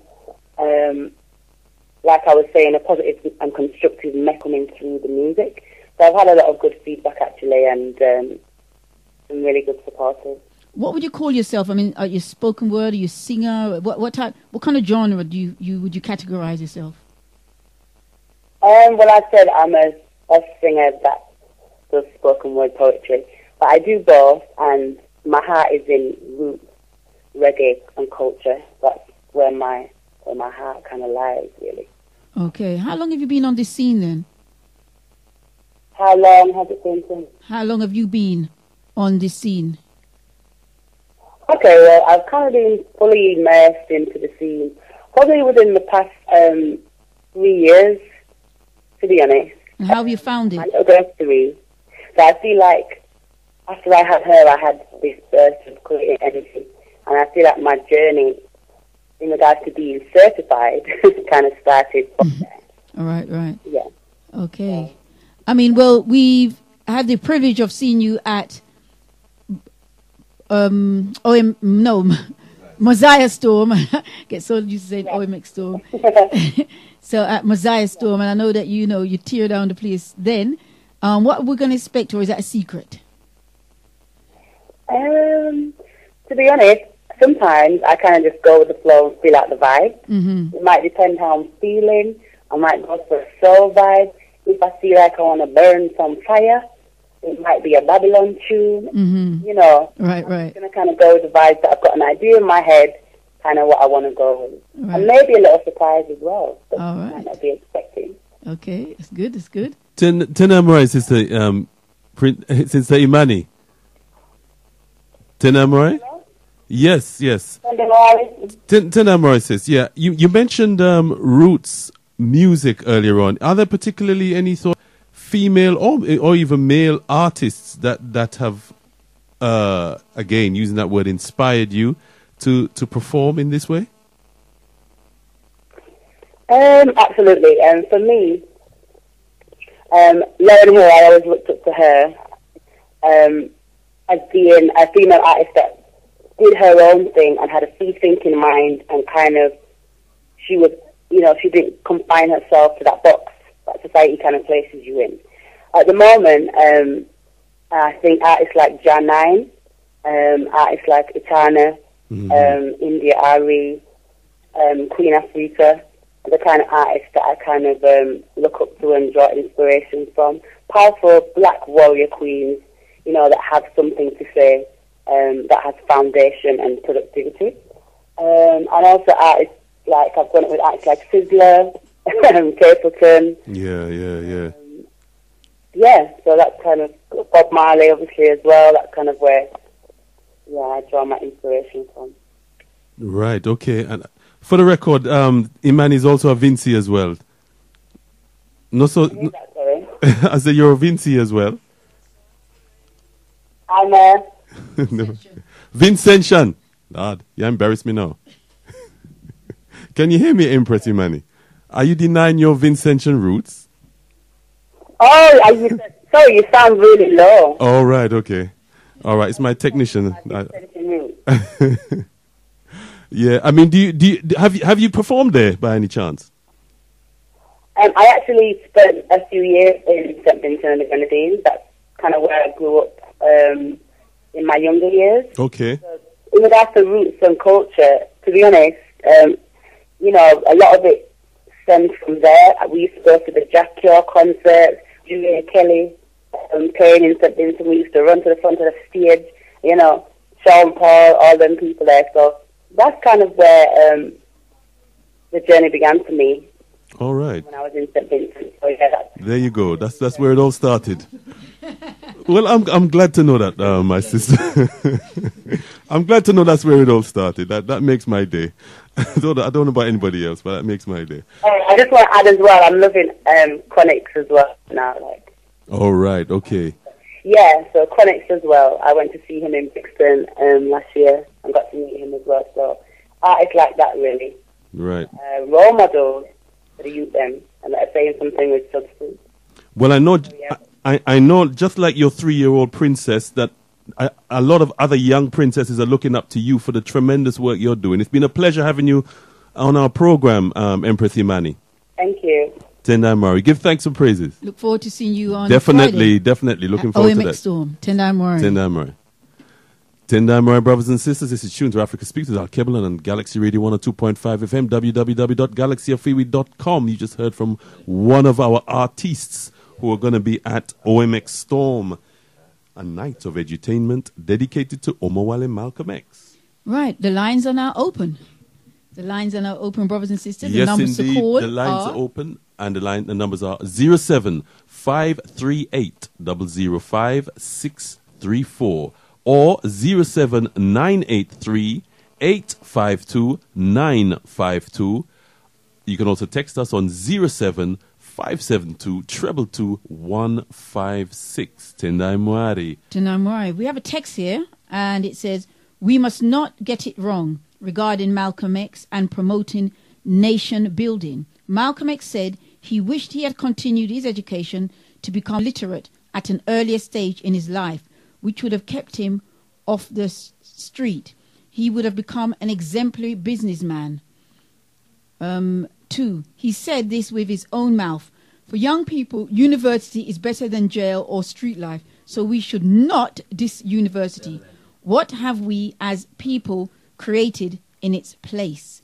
All right. ShakaRa, well, I'm sure that one is for you. Yeah, that's a very, very interesting comment. Right. So first of all, I didn't dismiss the university at all. Yeah. Let me clarify, and I think I might understand why that texter said that. At the same time, Malcolm X did also say he had the same way. He says, "I am a part of all that I have become." Yeah, and I'm saying, and he in his autobiography he detailed all of his experiences to show how he became the man that he became, and how his experiences on the streets enabled him to connect with his people in a certain way that maybe he wouldn't have been able to do so if he hadn't had those experiences. Yeah, so that's important. He did say that too. Yeah, and it's important that we know that in terms of the transformation that he made. Now, I understand the point that the texter is making, but it's not a contradiction to anything that I have said. What I said, I didn't say anything bad about going to university. What I said was that we have an idea that university automatically equals success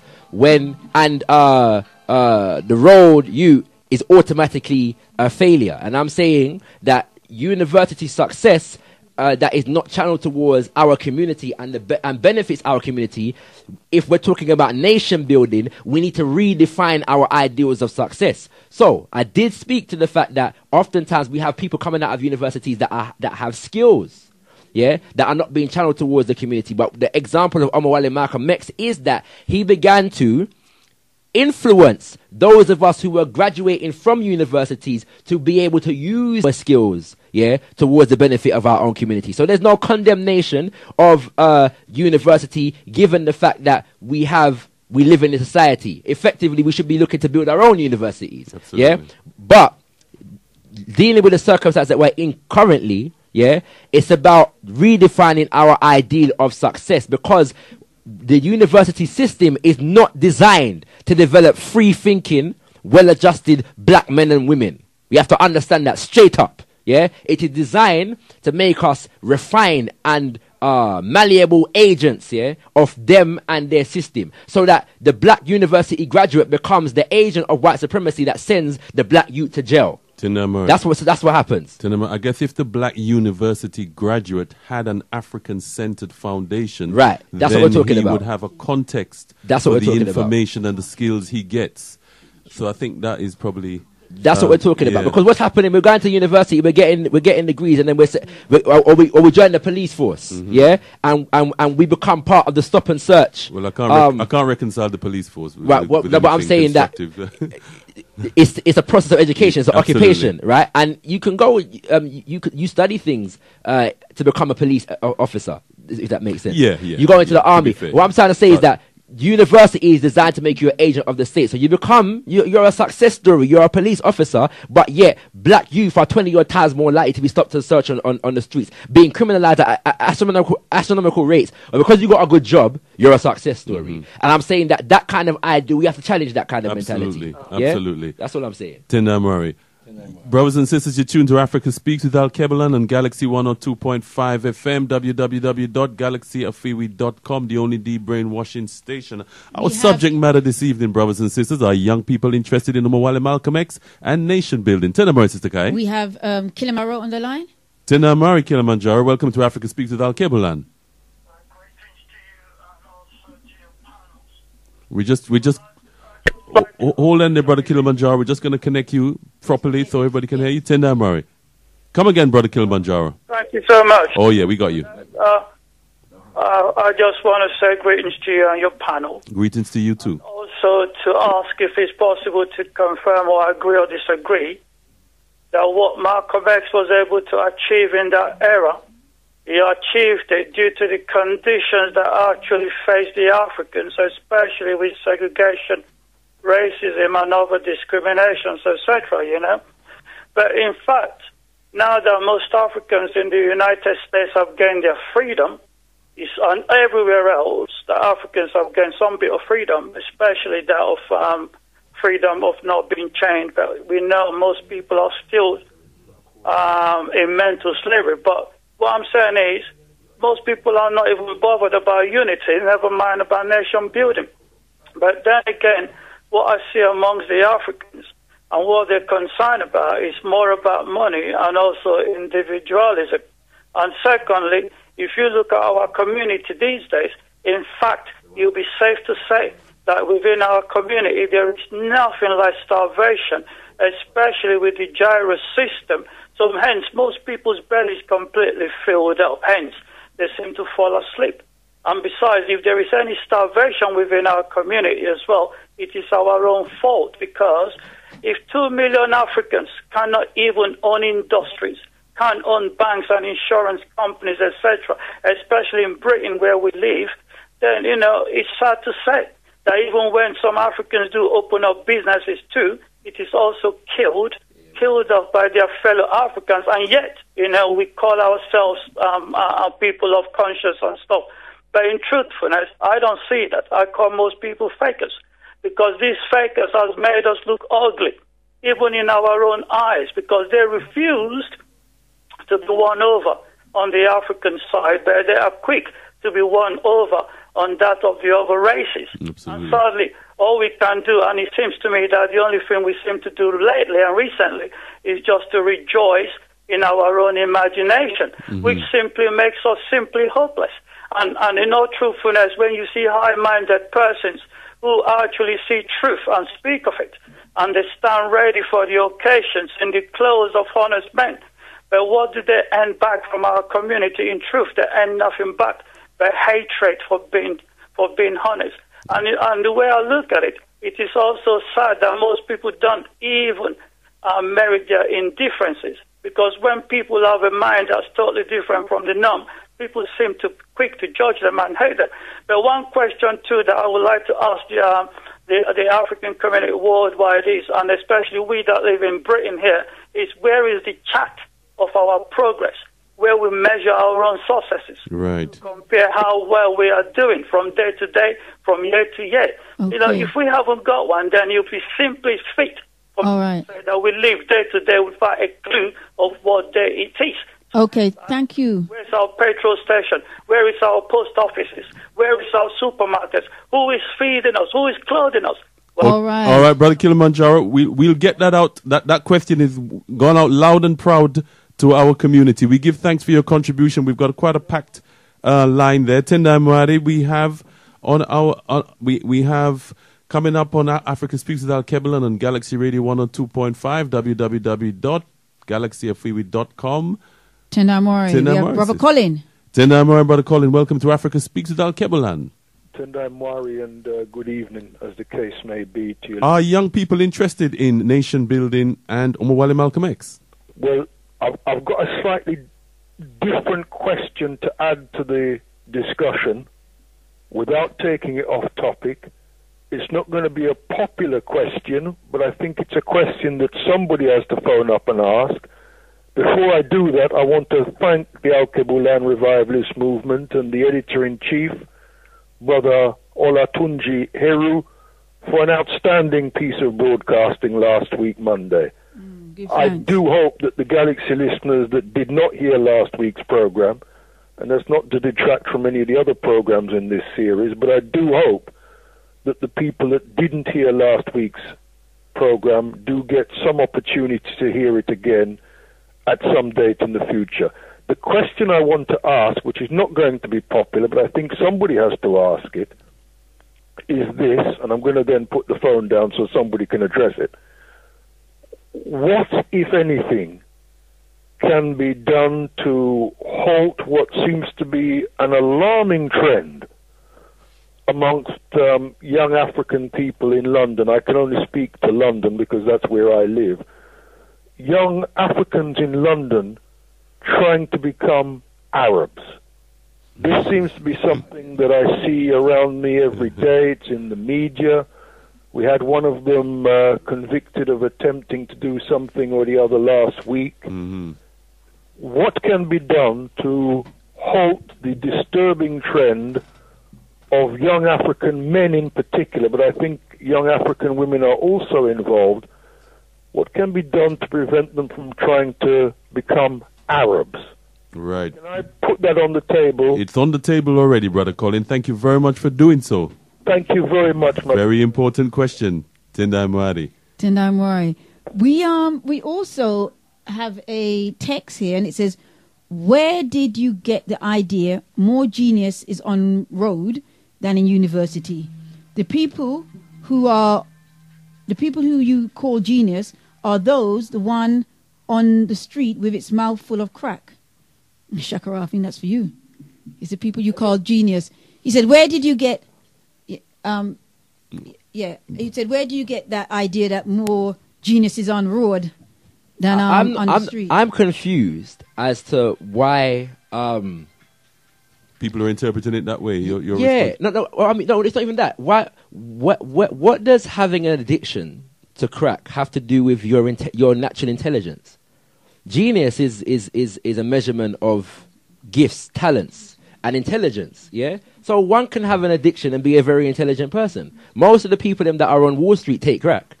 This is truth. A lot of these stock market they put it in their films. Yeah. Watch the Wolf of Wall Street. The whole of them are drugged up individuals. Yeah, it's true, right? It's true. And later on, I'm gonna and a whole heap of other vices as exactly. well. So later on, I'll read a quote from Amos Wilson that speaks to this reality that we have, because we believe that law abiding somehow means less criminal. Right. Yeah, and I'm saying that when we're in this society, we have to be very, very careful about the labels that we put on people and the measurement that we use for people's capacity. Yeah, to take in information and be intelligent. Because an individual may be afflicted with an addiction doesn't mean that they don't have the capacity for genius. Some of our greatest musicians. You talk about this society, which Amos Wilson calls a crimogenic society. Right. But let's use the example of Omowale Malcolm X. Omowale Malcolm X was taking crack on the street. Cocaine, because they didn't even have crack in them days there. Cocaine and all manner of substances. Same thing. All manner of substances he was taking. Yeah, he says it himself. He said, if it wasn't for the teachings of what he said was, before he come to the teachings of the Honorable Elijah Muhammad, he was a delinquent. He was on the road to selling crack, robbing people's houses and sleeping with white women. These were the three aspects of his criminality, right? Taking crack, robbing people's yard, and sleeping with white women. That's what he said. All criminal, right? And he said if he never found a sense of himself, he could have been a robber of anyone in the audience, or the murderer of anyone in the audience. So if we condemned Omowale Malcolm X when he was a crack dealer and taker on the street, would we have seen the genius that he became? No. But just in case our listeners are confused, we're not advocating. No, we're not. No, but I don't think anybody can take that from what I'm saying. The reality is that the fact is that Omowale Malcolm X represents. Yeah, just for the record. People hear what they want to hear. I always that. All I'm saying is that the Malcolm X that we saw become Omowale Malcolm X was just as much. Had that potential from the day he was born, and no experience, no circumstance that he was subjected to in his life removed that capacity from him. It just needed the right context to manifest itself, and once the right stimuli, exactly, and once it was put in the right context, it manifested itself. So those same brothers and sisters that we're talking about on the streets that are taking the crack, answering the crack, yes, they are geniuses. Yeah, and we say they're geniuses. And we affirm that. Tendai Murray. That's ShakaRa, brothers and sisters. Yes, you can get a bit more of him if you come down to OMX Storm on Sound and Power. Friday, the 27th of February. 6 p.m. doors open. If you don't get your tickets in advance, it's just more on the door. More power. Well, listen to this track. Garvey lives, 100%. It's not an illusion. Tendai Mari. Right there we ain't Marcus Garvey. Before we ain't like brother Bob Marley, it's NP our Rastafari. Right there we say Tendai Mari. Right there we ain't Marcus Garvey. Before we ain't like brother Bob Marley, it's NP our Rastafari. I ain't at my political party. Power sisters, my sisters and aunties. Alkebu-Lan, that's the heartbeat. In this black fist is the army. And it's like Marcus Garvey. Big up Tupac, Illuminati. Before Bruce Lee and Mr. Miyagi, yes, a black man that created karate. Rastafari Bingi, Tendai Mwari.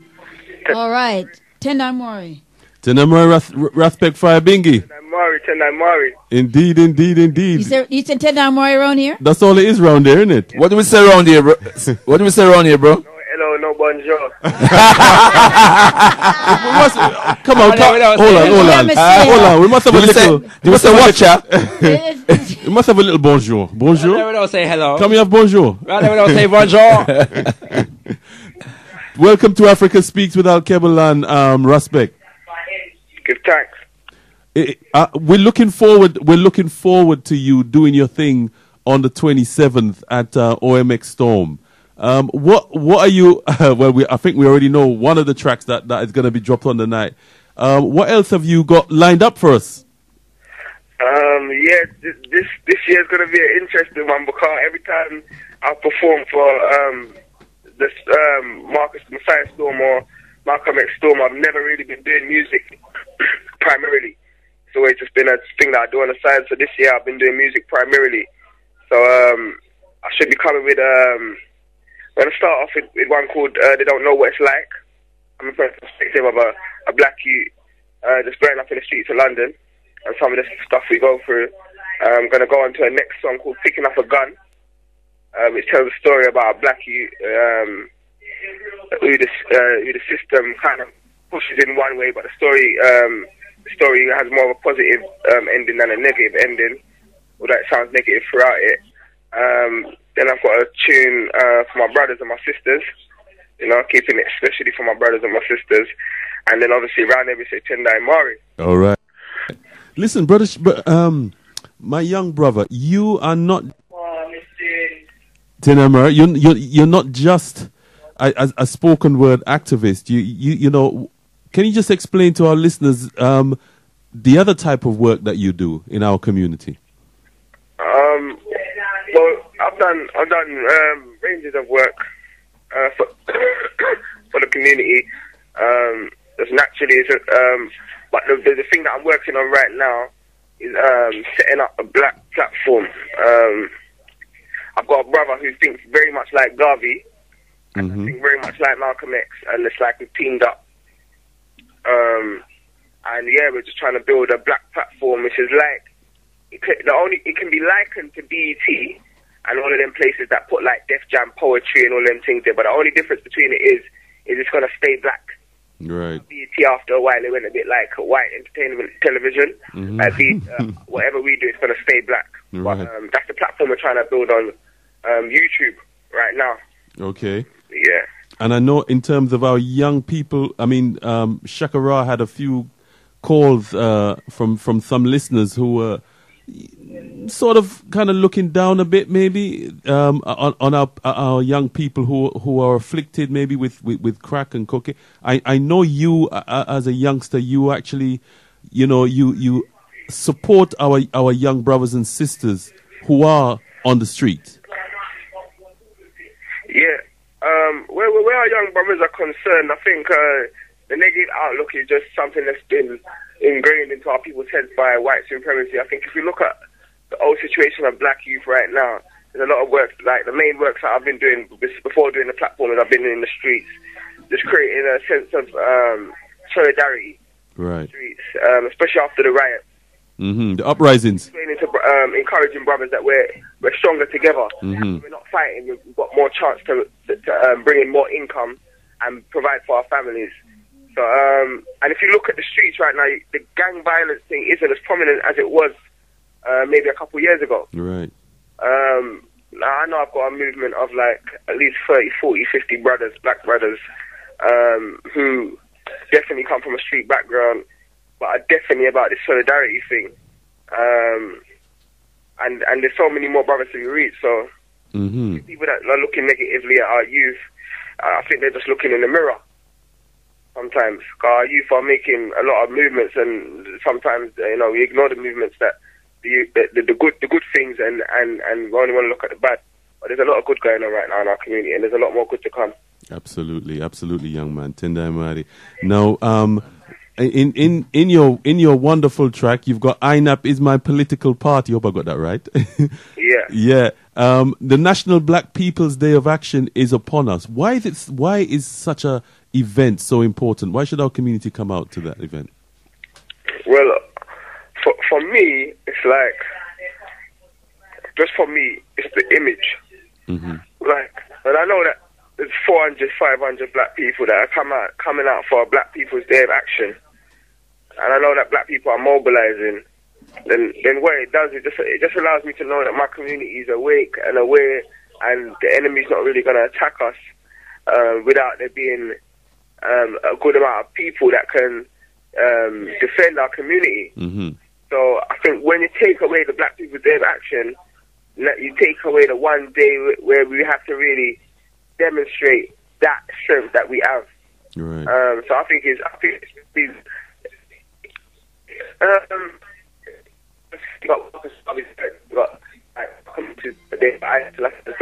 right.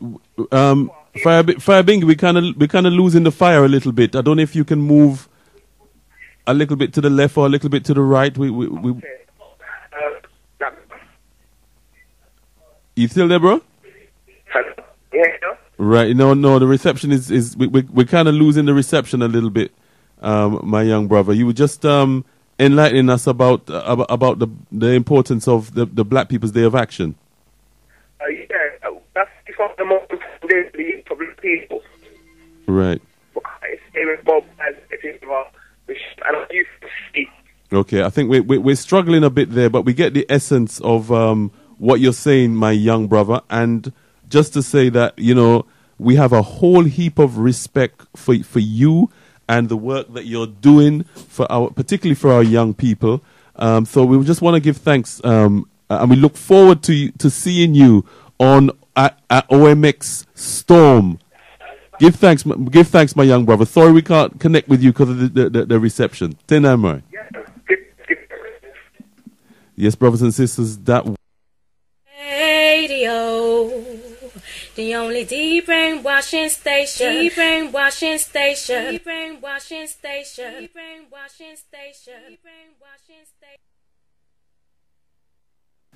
Tonight, my brothers and sisters, yes, you're tuned to Africa Speaks with Alkebu-Lan and Galaxy Radio 102.5 FM, www.galaxyfreeway.com. That was Respect Fire Bingy. Yes, in the house. Brother Omowale, I just want to say there's a number of callers trying to get through, and I'm not sure which phone line is not connecting. So if you just read the numbers out. Okay, we'll do so, sis. Sorry. So the one that you've been trying and you're having problems with, try the next one. All right. Well, the numbers are 07538 005 634 or 07983 852 952. I'll repeat those numbers again, shall I? 07538 005 634 or 07983 sorry, ShakaRa. 07983 852 952. You're with the only deep brainwashing station, brothers and sisters. That's Galaxy 102.5 FM.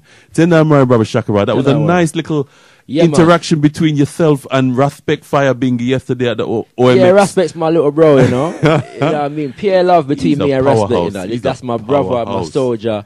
And you know what I mean? For as long as we're on this road, me and Respect are going to be tight. Done now. That's what it said.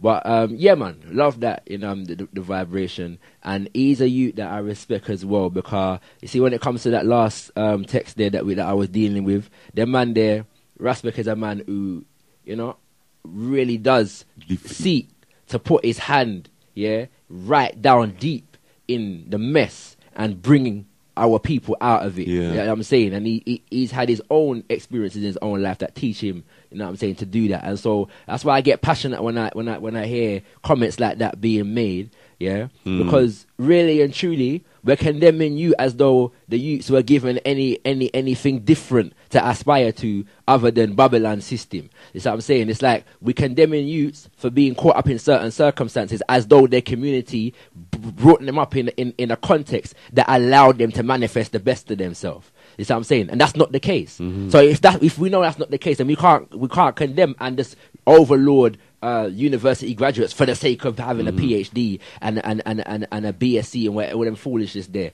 as though that validates our humanity. What I'm saying? One of the callers said Malcolm X could have been a good businessman. What they said is that he said he could have been a businessman. Oh, right, okay. Now he said he would have liked to have studied some more. But he also said that he doesn't celebrate his experience, his past, but he appreciates how it prepared him for the work he's now doing. I'm just wondering if the caller would appreciate what kind of business, because there's business people and there's business people.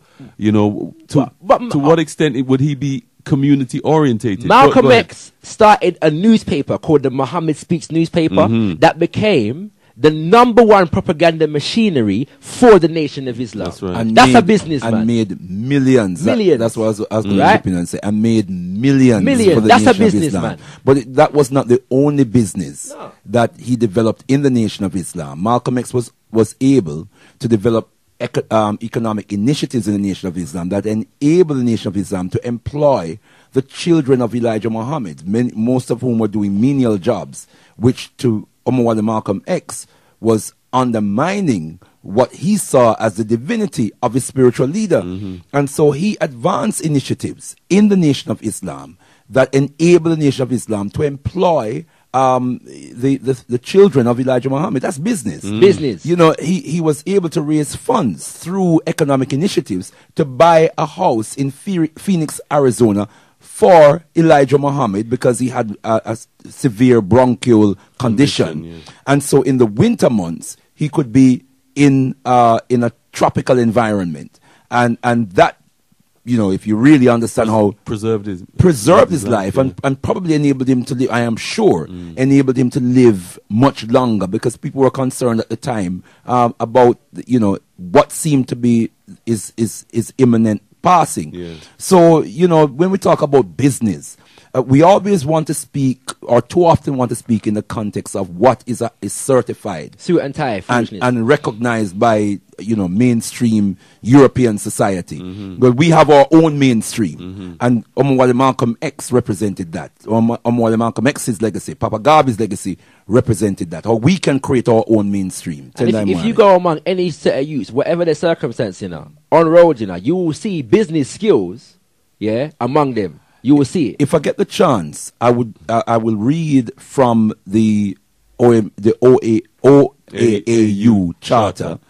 The line it up, brother leader. Yeah, I'm going to line it up, and also from the aims and objectives that's in Malcolm X, The Man in His Times, the aims and objectives of the OAAU. Serious thing. That's at the Baba back John of that Henry book. Clark. And what Papa Omowale Malcolm X had to say about education in these two documents. Okay, Tendai Mwari, we got Mama Margaret on the line. Tendai Mwari. And just to say, we've been given an extension as well. Oh, give thanks and Galaxy praises. Management, as we've gone over time. Yeah, we have kind of.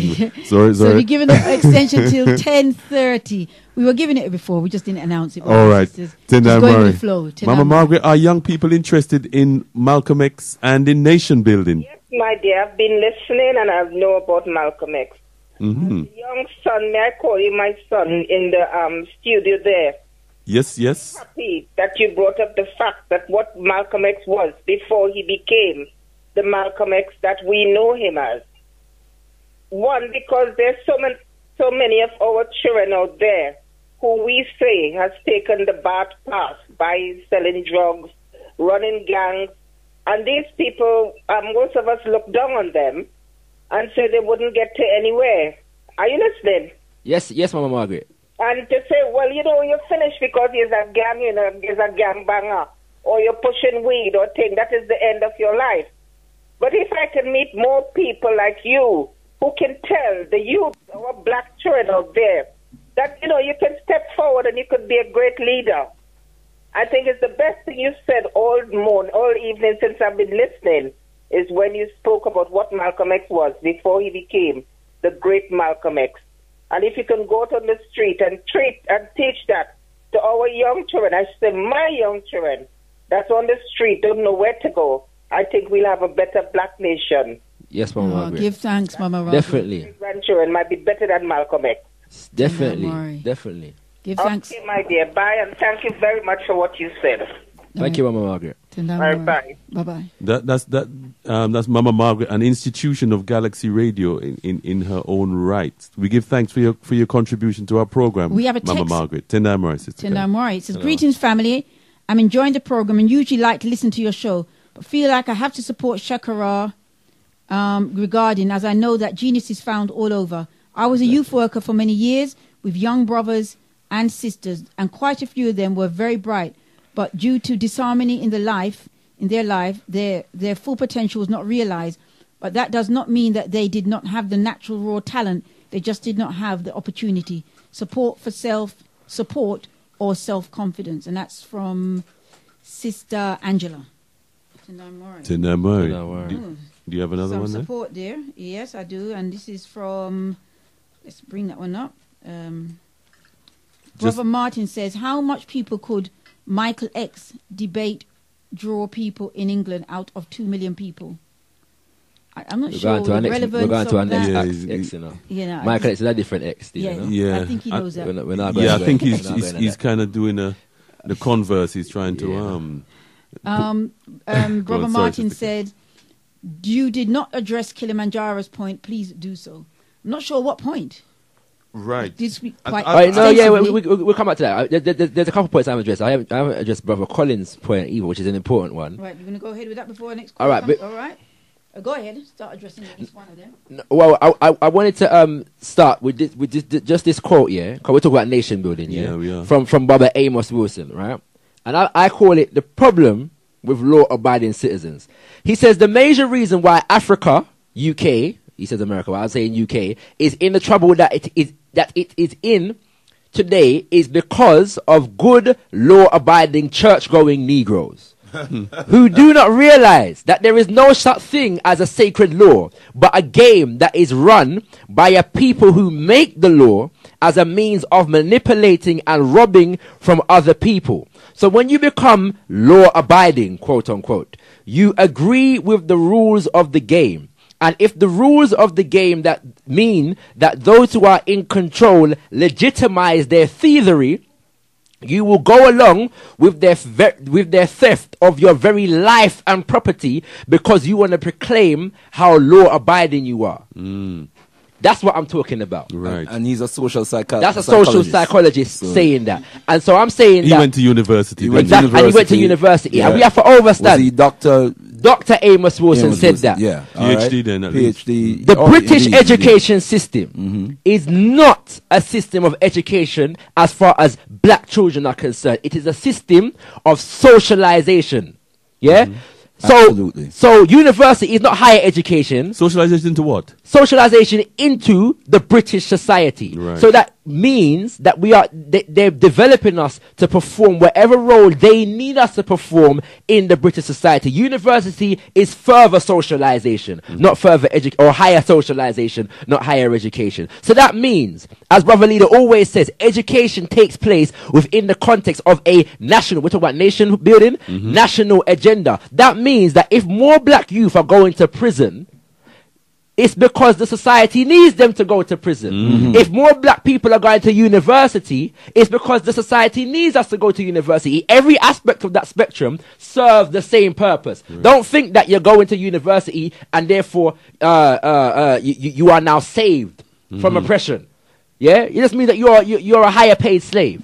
That's all it means. And so nation builders gives us the sensibility to think outside of the box and not remain within the box. Tendai Murray, that's ShakaRa, brothers and sisters, our special guest on the subject. Are young people interested in Malcolm X and nation building? You're tuned to Africa Speaks with Alkebu-Lan on Galaxy Radio 102.5 FM. Tendai Murray, Sister Kai. Tendai Murray, we have we have the governor. The governor? Okay, Tendai Murray, the governor. Oh, the reception isn't very good, Governor. We have to get our governor to sort out the technical side of things at the moment. You're tuned in live. How would you like to join the discussion? Nope. All right. We'll get back to you, Governor. ShakaRa, I don't think you landed Collins. properly. No, I'm more or less done with that. Okay. Right, the Arab thing. Yeah. Brother Colin.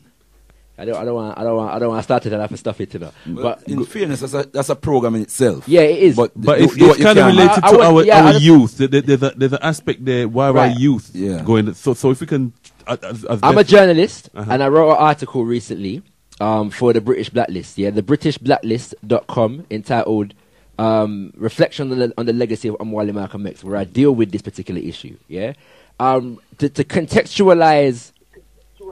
Tendai Murray. Let's hear the governor because he keeps falling out and I think he's in now. The governor, how would you like to join the discussion? Turn your volume down, please, Governor. Blessed love, blessed love.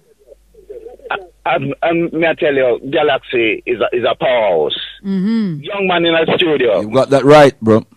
You see the top line away you just say, tell them to go at the British Library, the Magna Carta they out there.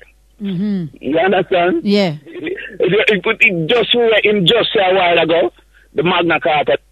To read it, them you understand and know what is a free man. The big man in the studio, my brother, manners and respect. Tendai Mwari, blessed and manners and respect return, my brother. Movement. Give thanks and praise to the governor. More powers. More power. What more have to say? You see me? A long time I search someone to put my tithes. When we can put £10 a month. All right. And me ready feet and me that like all of my African brother follow for put a contribution there towards the Alkebu movement and can build something. More strength and more power. Give thanks to the powers. Yes, sir. Blessed love. Love. All right then. Tendai Mwari. Tendai Mwari. More strength and power, brethren. Tendai Mwari. Tendai Mwari, brothers and sisters. ShakaRa. Tendai Mwari. So we got 2 points to get to before we end the show. Yeah, one is Brother Colin's point and one is Brother Kilimanjaro's point. I can move from one into the other quite easily. Okay. Tendai Mwari. So Brother Colin's point in the context of Malcolm X, there are many from the so-called Orthodox Muslim community, many of, and I should say most of whom are non-African, yeah, who use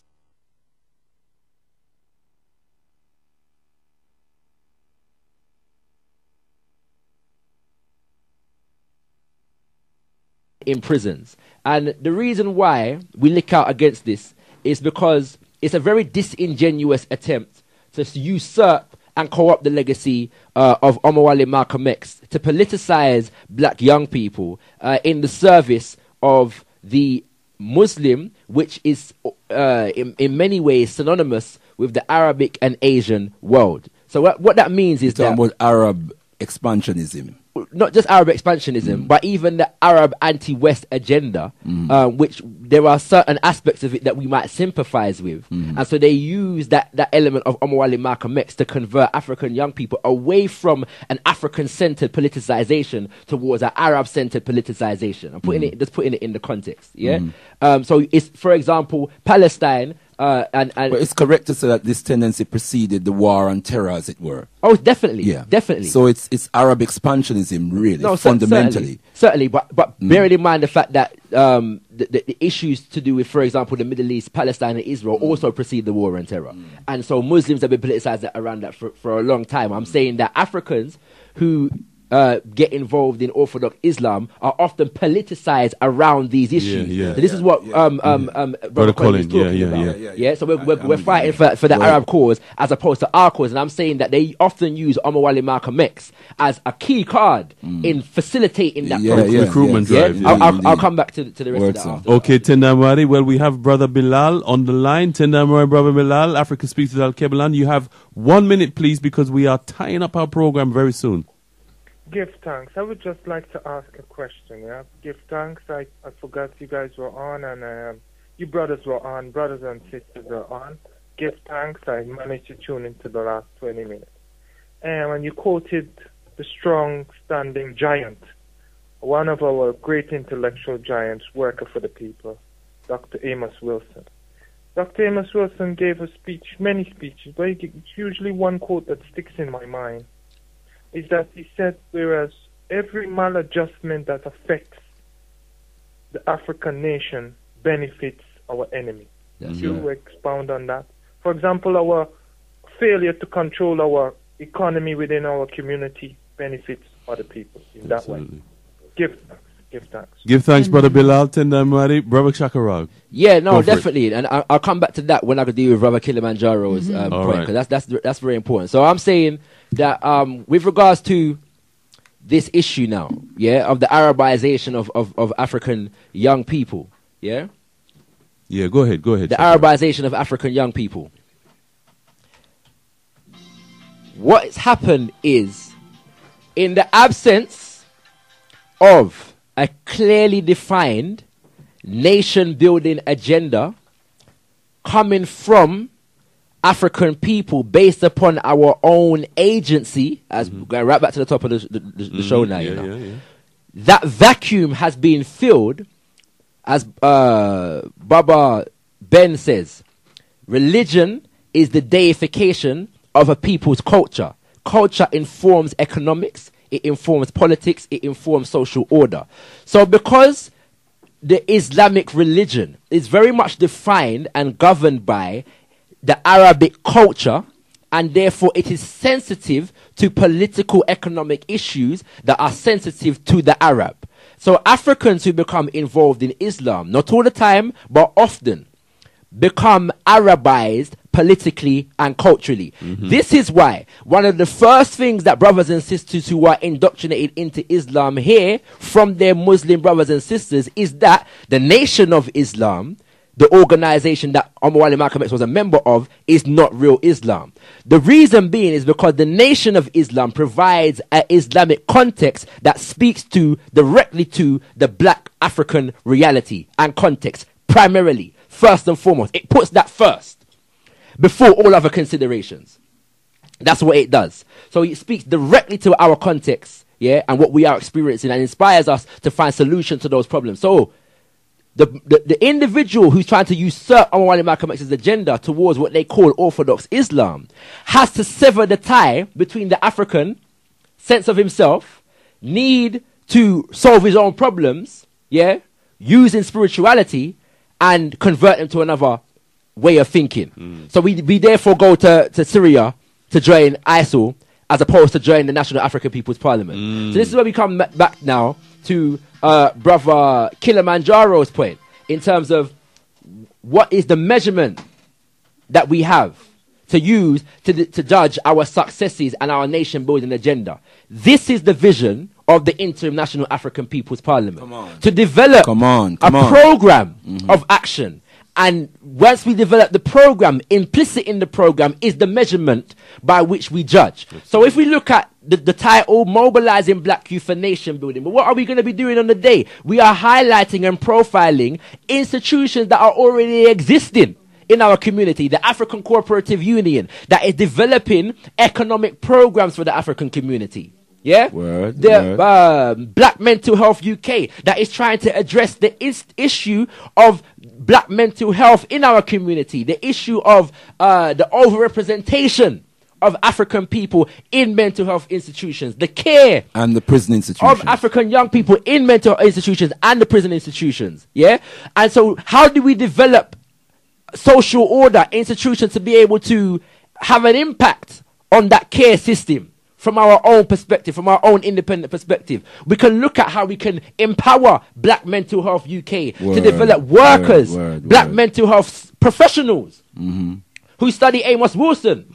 not Freud. Who study Amos Wilson and not Freud. To be able to work for African people. We've got the Organization of Black Unity and the Nation of Islam, both of whom are either running or developing educational institutions independently of the British education system. So that we can look at how we can replicate those efforts, empower those efforts to develop independent education for our children, mobilizing black youth for nation building. We have examples that are developing. How do we collectivize the efforts of those examples into a pool based upon an ideological axis that we can all feed into across ideological lines, religious lines, and so on and so forth? This is what we say as the International People's Parliament. So I'm saying, Brother Kilimanjaro, that I look forward to seeing you on the 2nd of March. Yes, indeed. And all the brothers and sisters listening in, look forward to seeing you on the 2nd of March so that we can all feed into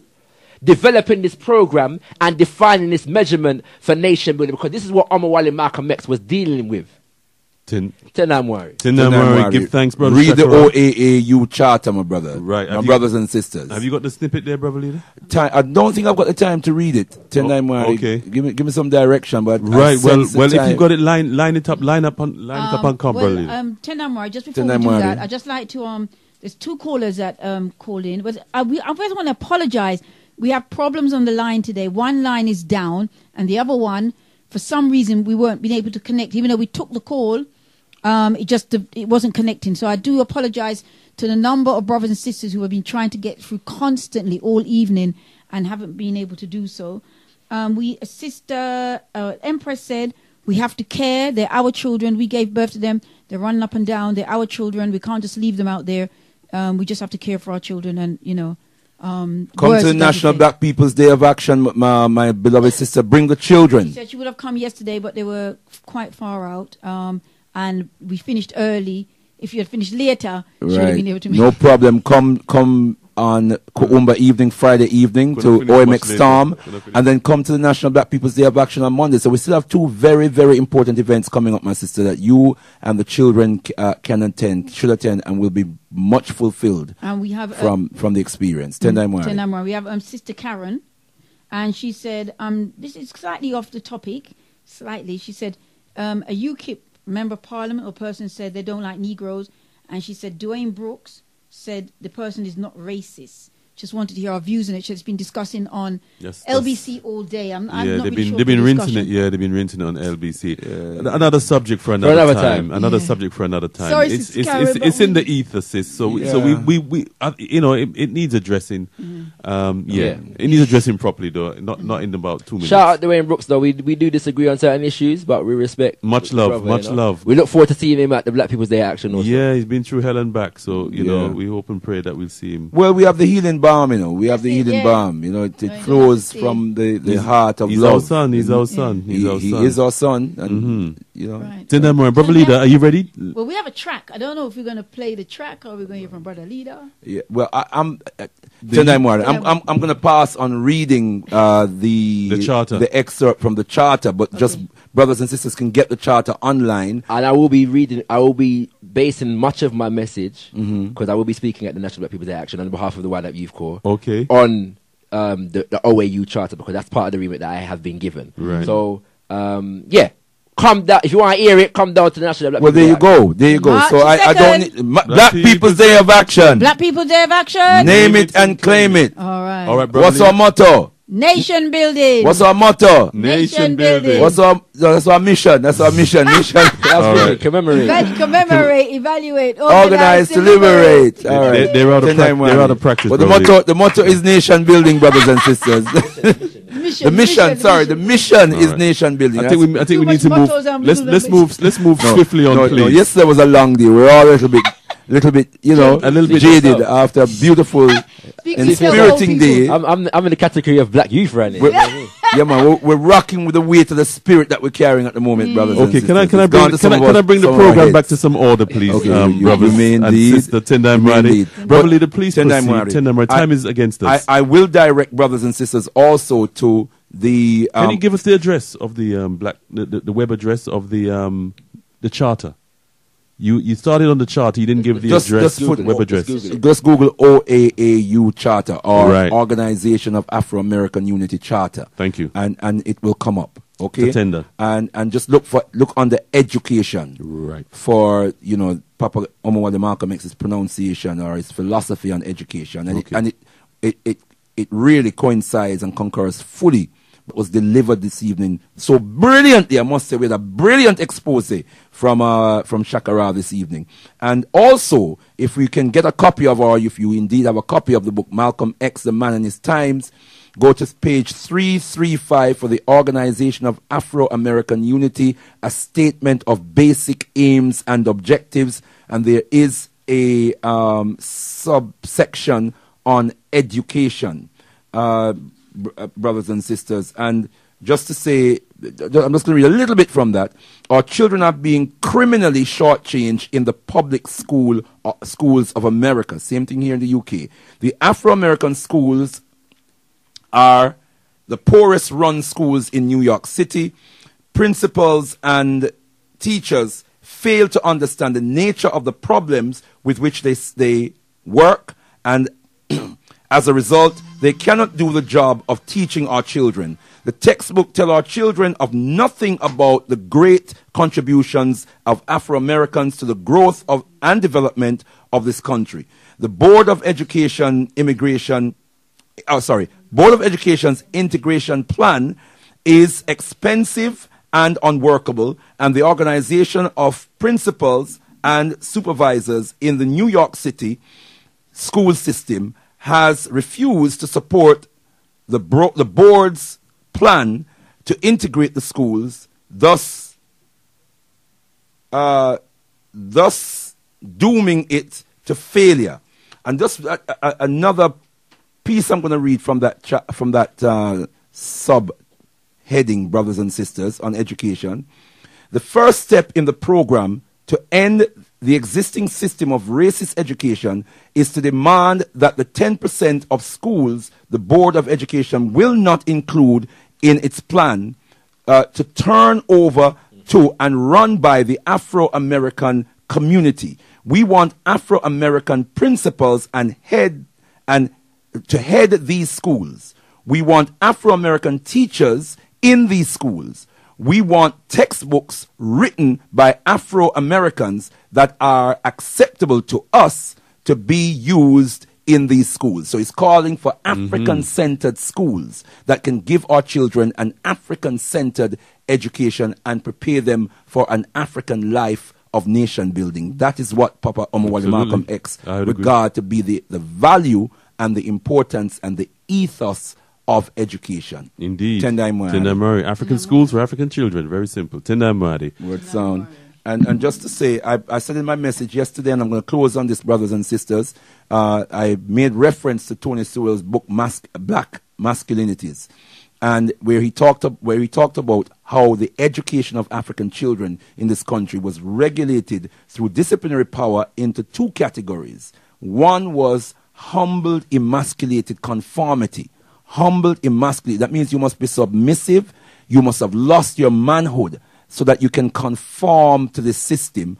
Or the second category was disruptive rebel. So if you reject that processing, that programming, that socializing that Brother ShakaRa was talking about, you become a rebel. And you can end up on the streets pushing drugs, stealing, whatever. But it is a rejection of the system. We now must know how we can rescue these young people, not condemn them, but rescue them and reconstruct them. And we have a nation-building context within which we can channel the skills that we're going to cultivate in them. We cannot criticize them if we have not prepared. We have not created the institutions for our children's development, for their social and educational development, and to rescue them from the ills of this vicious crimogenic society, as Amos Wilson puts it. Rise, you mighty people, for you can accomplish what you will. Tendai Moyan, brother leader. I just want to say another tatenda to Brother ShakaRa. I didn't really give you a proper close. I just want to say thank you very much for your contributions. You've inspired many of our listeners listening in, and we give thanks and praises. Setsakai? We have the last text. Tendai Moyan, Africa Speaks of Alkebu-Lan, another great show. I would like to hail up your guest, and especially your guest ShakaRa. I agree 100% on what he had to say on education and what people consider a law-abiding citizen. Whose law are we following if not criminals in the first place? Until we overstand, we have our own context, we will continue to buy into others. University is mostly about regurgitation of European culture at a high standard, but no real learning is going on. Our youth, with and without their vices, are gifts to us. We disrespect ourselves when we don't see this. Sister Nahanda. We must not believe that Alkebu-Lan Revivalist Movement is saying our children must not go to college, must not go to school, and must not master the disciplines of college, school, and university. What we're saying is we must give them an African-centered foundation, and in the meantime, we must be building diligently our own African-centered schools so that education can be given to the service of their own nation building and the advancement of their African civilization. And rescue our children from their afflictions. Brothers and sisters, you can hear Brother ShakaRa at OMX Storm, a night of edutainment dedicated to Omowale Malcolm X, this Friday, the 27th of February. Admission is £7, more at the door. Inyasha, INYASHA, inyasha.shubs.com, and ShakaRa Speaks. Oh, sorry, I haven't read all of... All right, okay, so I'm getting some directions here. Where is it? Oh, I can't see it, you know. You must Tenamwari. I think you better read it. Yeah, you better read read it. ShakaRa, yes. My eye them kind of. Yeah, Tenamwari brothers and sisters. Sorry, the website for ShakaRa Speaks, yeah. ShakaRa, ShakaRa, ShakaRa speaks.com. ShakaRaSpeaks.com has all the information plus the link to the tickets.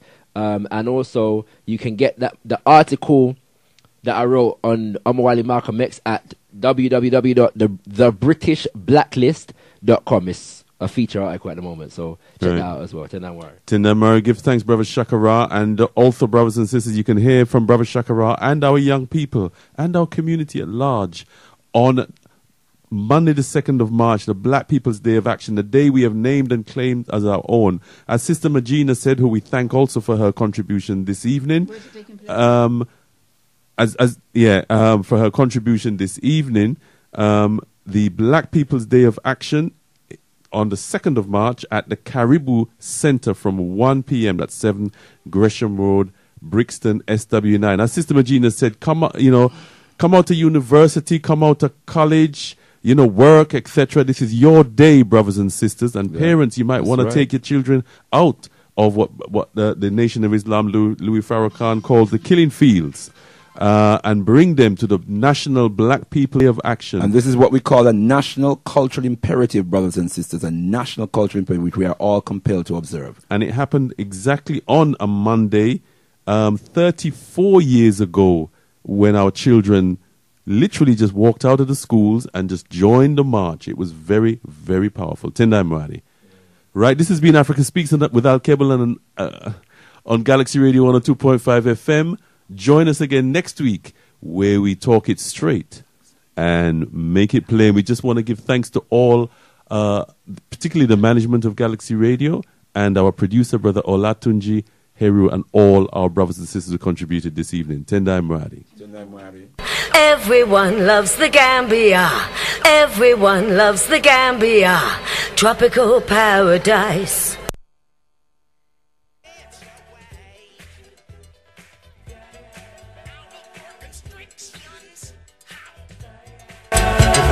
Shaka.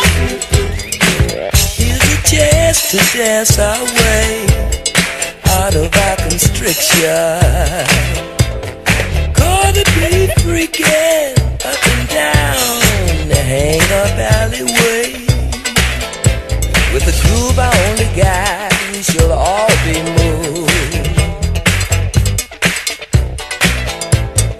Ready or not, here we come.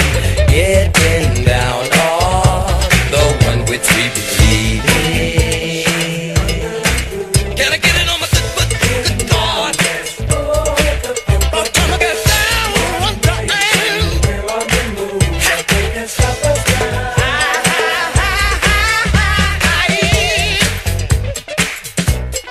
Hey, don't tell me now. You more of what you're talking for.